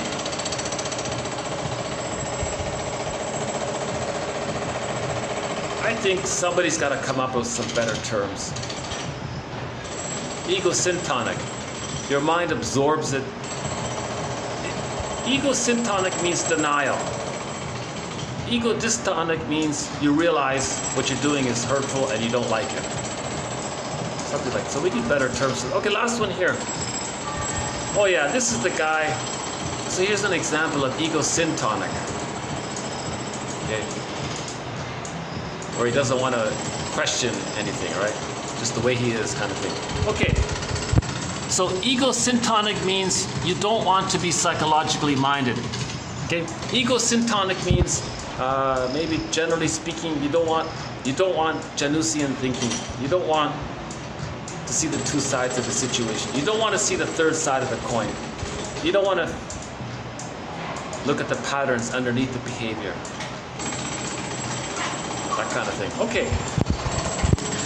Okay, ego syntonic is more in the psychological mindedness area. Okay, when psychological mindedness is absent, okay, the client has no desire, and the client has no desire to acquire it, so he's not curious, then consider such alternatives as behavioral therapy, CBT, maybe some of this interpersonal, Carl Rogers kind of stuff. Right? For example, a university professor enters therapy due to difficulty maintaining intimate relationships. When he is asked his goals for therapy, what are your therapy goals? The following exchange ensues, quote, "Don't waste my time asking me questions about my mother. I just want to know how I can keep a girlfriend for longer than a month." Therapist says, quote, "It seems like you don't see much of a connection between your relationship with your mother and your girlfriends." Quote, "No, I don't. And I'm sick of you therapists trying to tell me that there is one." So that kind of, so this guy probably has the narcissistic pattern. He wants to find a partner who will be a consistent supply for him. Now, a person with the narcissistic pattern, the bully pattern, etc., they're operating from the prototype of when they were in the womb relating to the placenta. The placenta metabolized their waste. The placenta provide the love. That's the prototype. And it advances to the breast. The breast mother accepts the baby's distressing emotions, metabolizes the baby's distress, and responds with the love they need. Now it's stuck there. That's a narcissistic pattern. So they look for a partner or a codependent person who operates, who's willing to sacrifice themselves, so to speak, to handle the anger of the narcissistic partner and still love them unconditionally. So they're still being used in that template. Now, why would a codependent partner go along with such a thing? Because they're trapped in their dilemma. They didn't achieve the psychological birth either, but they still have a lot of hope for it. So they think they're not all good. They think they're no good and others are so good. So the first people with the narcissistic pattern give up on the original "I'm not okay, you're okay." So all babies start off with, at some point after birth, maybe right at birth, with "I'm not okay, you're okay." The baby must think the mother's okay to feed safely. It's called the moral defense by Fairbairn. So all babies, to keep it simple, let's just say all babies begin with "I'm not okay, you're okay." Template, mindset to relate to the mother. The mother must be seen as okay, and in correspondence with that, they see themselves as not okay and responsible for pleasing them. The theory is the baby blames himself if he's not getting the love that he needs from his mother. He blames himself. He thinks he's not okay because the mother must be seen okay. So there's a sort of correspondence there. Now, the person with the codependent pattern has managed to still hold on to that hope that they're not okay, mother's okay, because that moves towards "I'm okay, you're okay." Now, the narcissistic pattern, the bully pattern, the Iago pattern, BPD, and a few others, they've given up. They've just given up. They've identified with the aggressor. The aggressor was this fake image of them being so good. They have taken that for themselves to hold on to the infantile megalomania, the lost paradise, the ego ideal. It's all about them. So they've adopted the "I'm okay, you're not okay." Now, when they say "you're not okay," they're talking about themselves seen onto others. The shame self is seen onto others, to not feel the shame within. So they say others are not okay. They're talking about themselves. The inner child is onto others. So that's a more severe trauma, that one. So they don't say "find me somebody to love." They say "find me somebody to shame," because they're stuck trying to communicate that the mother shamed them. It's a huge shaming to have to identify with the aggressor and completely lose your golden ball and sacrifice yourself to please the mother. Now the codependent pattern is a little better off in a sense because they're still holding on to hope. So they're still holding on to the I'm not okay, you're so good. Now when they meet a person with a narcissistic pattern, the person with a narcissistic pattern is very good with impression management. So they'll lie and make false promises. Codependent pattern uses what's called sweet lemons. They're looking for somebody who could be seen as good. So they'll lie to themselves and say, oh no, he's not bitter and hurtful and shaming. He's good. It's called the sweet lemons defense. Sweet lemons defense. It's not, the lemon is not sour, it's sweet. They lie to themselves because they want to resume development to get to I'm okay, you're okay. So they're making a huge mistake. Now, people with the codependent pattern finally wake up after being shamed for so long. The person says, oh my God, all this time I've been caring for this person and handling their negativity and still being nice to them, and all they're doing is shaming me endlessly. Wow, they give up finally. Now, this quote here is a person with a narcissistic pattern, it seems. These women are leaving him all the time, left, right, and center. He attracts them with his advantages. He's a professor, maybe he's handsome, who knows. But the women keep leaving him. They don't want to be shamed by him and be emotionally abused by him all the time. So the guy says, well, how do I trick a girl to stay longer with me? The therapist says, okay, you're not going to do psychoanalysis, are you? So you just want to go through a rough patch here. Well, you can go to the there now, so-called supportive counseling. So if a person doesn't want to do the psychoanalytic therapy, meaning get better and mourn, then they may temporarily regress to the supportive style. The supportive style is just a hired buddy, basically, kind of thing. So yeah, really, not even really a buddy. It's just somebody to say what you want to hear to get you through a phase or something. It's not. It just makes you feel better a little bit. It's not what it's not going to heal. So this professor doesn't want to get better. He's not there yet.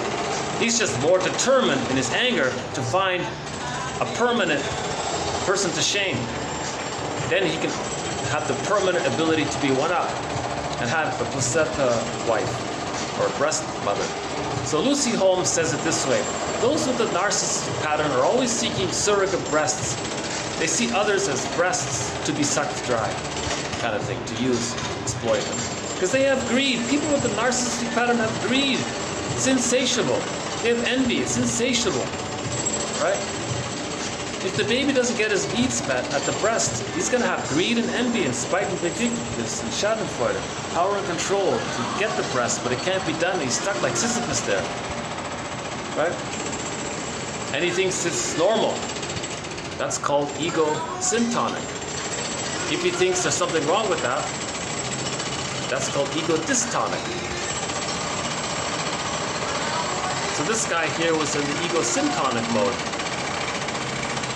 because he's clinging very desperately to the ego ideal, the grandiose part self, the memory of lost paradise, where he was a little god. So he has the image of himself of being in this paradise, and he's chasing that. Every time he shames others, he puts himself in the one-up position, getting serotonin.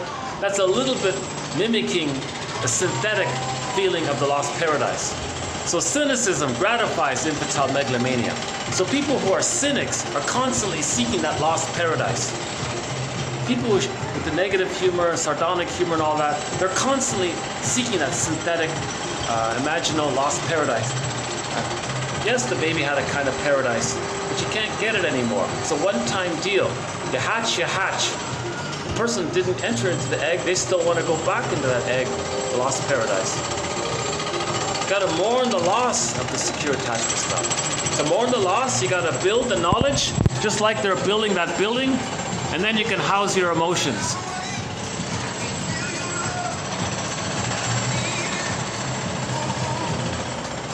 It's a lot, just like it's a lot of work to build that building, it's a lot of work to build this knowledge, right?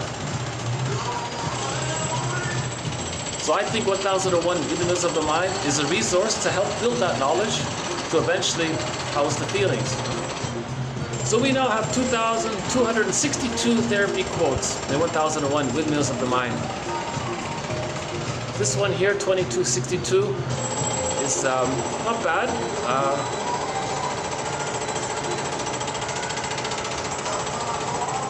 It offers the idea that when you say I'm such an idiot or something, that's called self-attack. You're blaming yourself, you're criticizing yourself. That's inner critic. We shouldn't be attacking ourselves. That's not helpful. The therapist shouldn't do it. The individual, just to be aware of that. It's a common phrase, isn't it? People say, "Oh, I'm such a fill in the blank." That's self-beratement. Over-compliance. You just want to please the other. Well, I guess, well, you know, you must be right.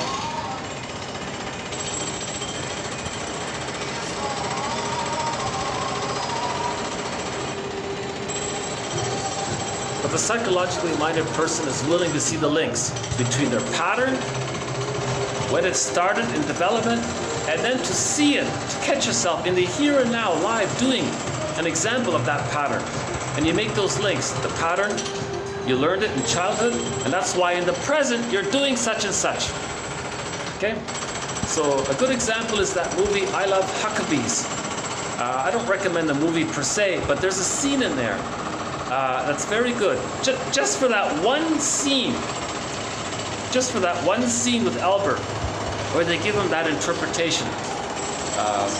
Briefly, it was something like, Albert, you have this pattern of betraying yourself, and you learned it here in childhood.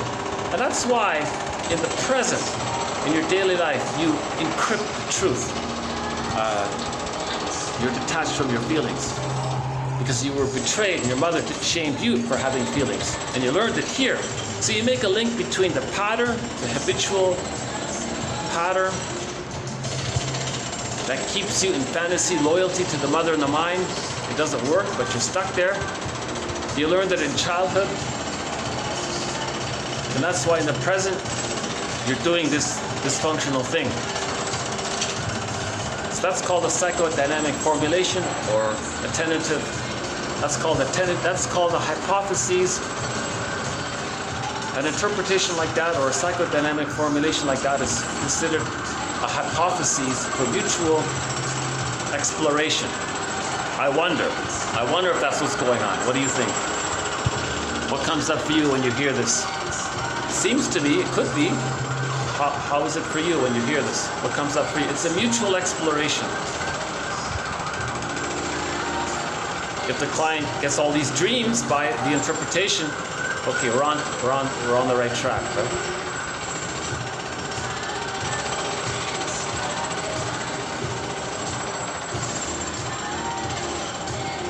A good self-help book about accepting your feelings is one by Tina Gilbertson called Constructive Wallowing.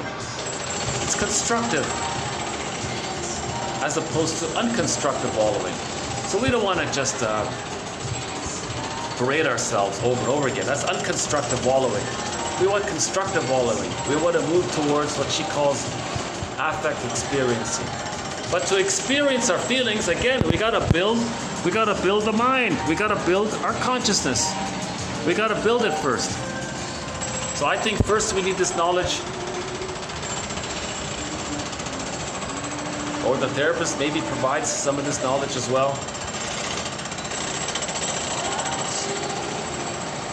We got to get to a place of mourning who we could have been had we been loved. Who we could have been had the mother loved us properly. 70% of the children in North America, by one estimate, are improperly loved. So there's that song by Katie Lee called Properly Loved. 70% are improperly loved, meaning they got an insecure attachment style, disorganized attachment style, an avoidant attachment style, a reactive attachment style, the anxious attachment style. They have all of these insecure attachment styles. Only 30% apparently are getting a secure attachment style. They can differentiate, know their interests, and they can move towards becoming an elder. The others move towards becoming curmudgeons.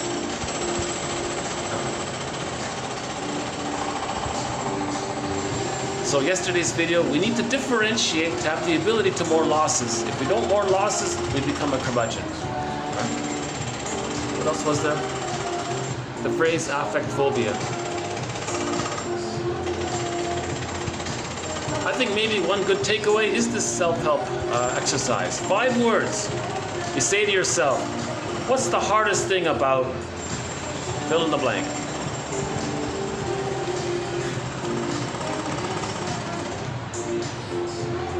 Someone says they don't want to start this new job that they're about to start. What's the hardest thing about that? What's the hardest thing about starting a new job? Then they can talk about it. And as they talk about it, maybe some feelings come up. And because they're talking about it with a friend, they have the presence of the friend. That's helping the person to regulate. So she calls it anxiety regulation. To help soothe anxiety, okay, to help soothe our own anxiety. 5 words. What's the hardest thing about fill in the blank? It's synonymous with go on, tell me more, but it's more specific. What's the hard? Now sometimes you can change the hardest to what's the worst thing about that, or what's the scariest thing about that, or what's the saddest thing? Like, it depends on the situation. But the general template to operate from, the prototype is, what's the hardest thing about that?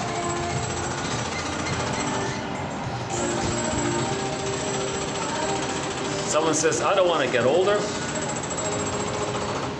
What's the hardest thing about accepting getting older? What's the hardest thing about the idea that there is such a thing as getting older? Talked about secondary gain.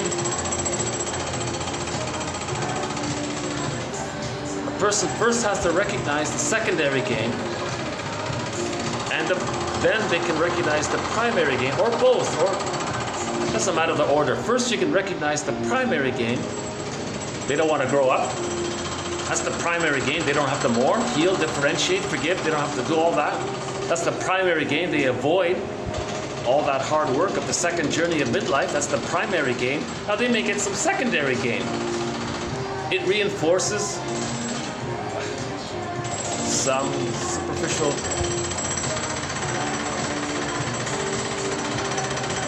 secondary gain is they get more attention, usually. Secondary gain is they feel maybe a little more power.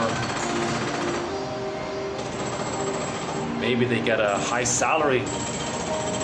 That's a secondary gain. The job rewards them for them using their defense mechanism.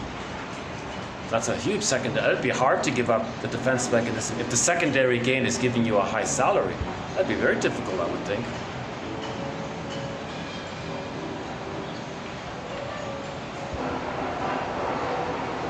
We had another exercise here was a variation of, well, what are you afraid would happen if that happened? What are you afraid would happen if you didn't do such and such?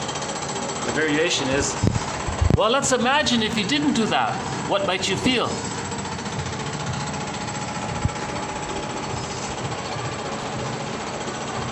So let's imagine if you didn't deny the reality of aging. What might you feel? What's the hardest, what's the scariest thing about knowledge of the fact that we all age, that you're aging? What's the scariest thing about knowing that you're aging, accepting that you're aging? What's the scariest thing about admitting that you're aging? Something like that. So it's interesting. I think I liked this blending between the psychodynamic perspective and sort of the CBT ideas. I found that interesting, yeah. She was trying to come up with a book. I think her book here, this one,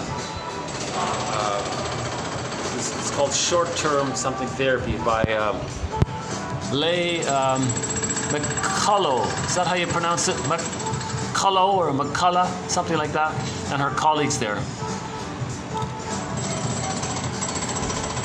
She's got several books. It's the one called Short-Term Something like that. Now, people who are general counselors probably know all this stuff already, but it's sort of fresh for me. Okay, again, what are the 5 words? to help a person, to help anyone regulate their anxiety? What's the hardest thing about? 5 words, yeah. What's the hardest thing about fill in the blank? Now the hardest, that word, we can swap it for other words. What's the worst thing about? What's the scariest thing about it? What's the most what's the most annoying thing about that? Depending on the circumstances. Okay, let's start to wind down this video here.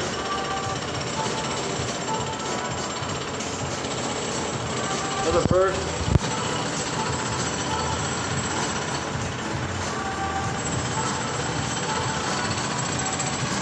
You know, I'm getting really lazy with the songs. I used to always prepare a song for the end. Now, for some reason, I'm just gonna pick it spontaneously. So let's, oh yeah, I found it. Yesterday, I was gonna play this a song by the band Delirium. They have a song called After All. The regular one I don't like, the techno one I don't like, but there's an acoustic version of the song After All by the band Delirium. Actually, come to think of it, I think the song is basically about a woman recognizing that the person was, that her partner had a narcissistic pattern. How could you be so selfish? And after all we've been through, it's a good little song here. So let's play the acoustic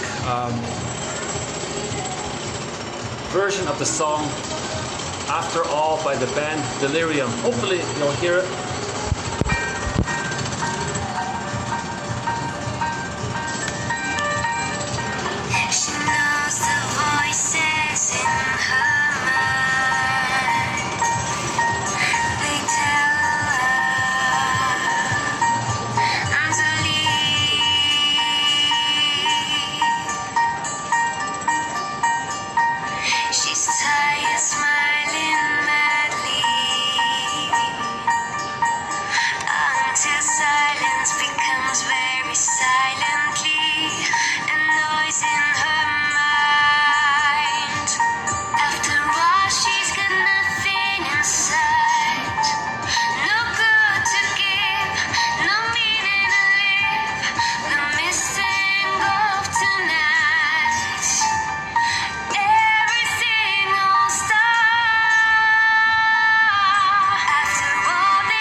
singer is, her name is Jael. I think it's Jael.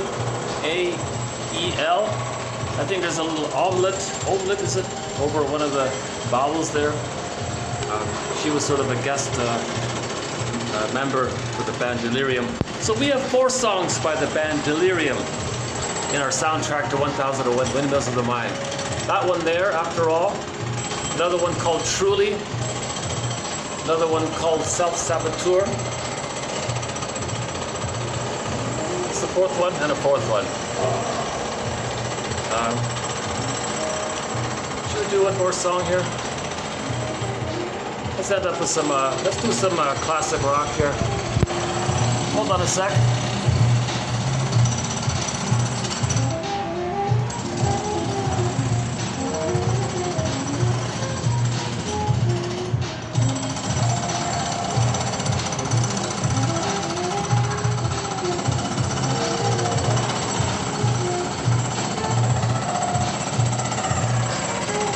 Well, second thought. I noticed the volume, the background music seems to be quite louder. So maybe we'll just leave it here after all. Yeah, after all. You see, if the woman needed some kind of emotional support from the husband or the guy, and they've been together for so long and she always took care of him, and she needed something in return, and he said, what? You're just there to serve me. You wanted something from you? Forget it. And then she's shocked. It's sort of a discovery, really. I have this opinion that people with a narcissistic pattern, it would be a huge healing journey for them to recognize that they have that pattern. That's the story of Peer Gynt and the Odyssey and all that. But for other people, they just assume they're not. It's a discovery when you recognize that people have a psychological pattern based on the ongoing use of Melanie Klein's theory of what they call the paranoid schizoid position, an umbrella term, in my opinion, for splitting, projector identification, taking refuge in the grandiose part self, demonic defense, reaction formation, negative magic gesture. Prejudice, of course, is very strong there because prejudice, the splitting is the either or, all or nothing, us, them, right? So prejudice is from the paranoid schizoid position.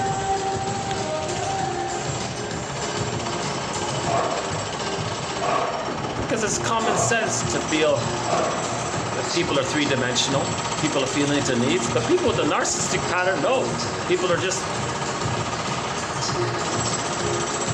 they're being used in a utilitarian way emotionally. They may cognitively agree, oh, okay, they have feelings, that's fine, they don't care. The problem is they don't care, they're just saying it looks good for them. If the pressure is there that they have to say it, they just don't care. That's one of their main slogans, right? They don't care, it's all about them. Lack of empathy. So you can read the list about the narcissistic pattern. Is it Dan Neuarth? He wrote a couple of good articles about the narcissistic pattern. Dan, I think it's Neunarth, How to Spot the Narcissist or something.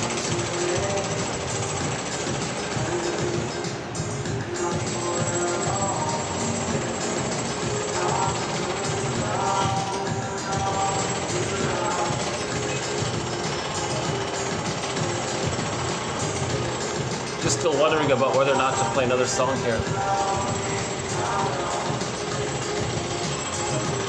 See, I'm looking for a strong that's loud enough to override what we're hearing in the background. How about Castle by the Sea? We mentioned Anne Shell recently. Why don't we play one of her songs? Anne Shell's one of our musical voices. Castle by the Sea.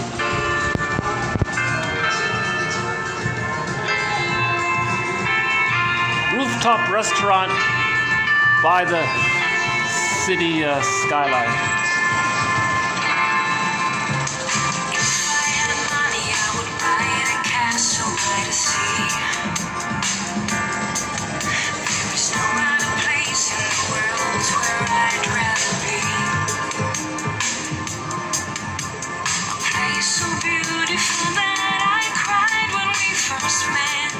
here's a fantasy of safety. Place full of mystery, which I will never forget.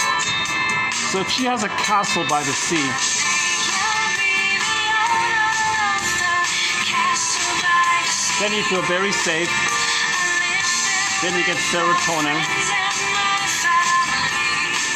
When you feel safe, I'll be singing and dancing till the sun that goes promotes down. connecting and friendships. Till we all feel happily asleep.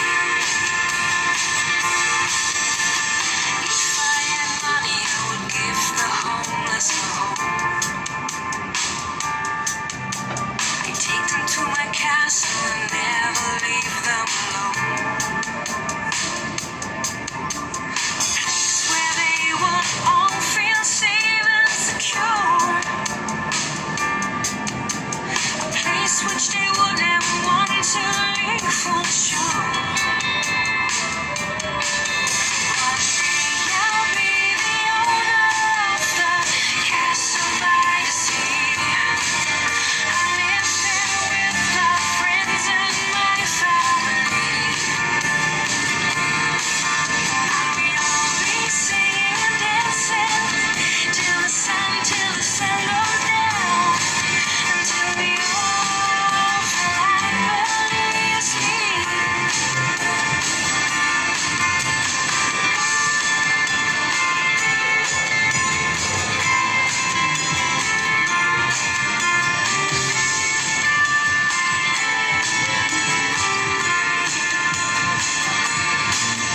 You're high up on the hill, surrounded by the fields.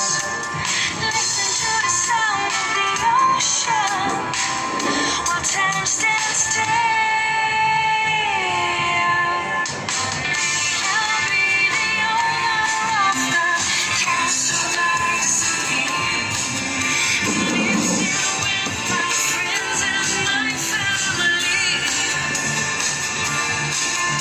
I'll be singing and dancing till the sun goes down. Until we all fall happily asleep.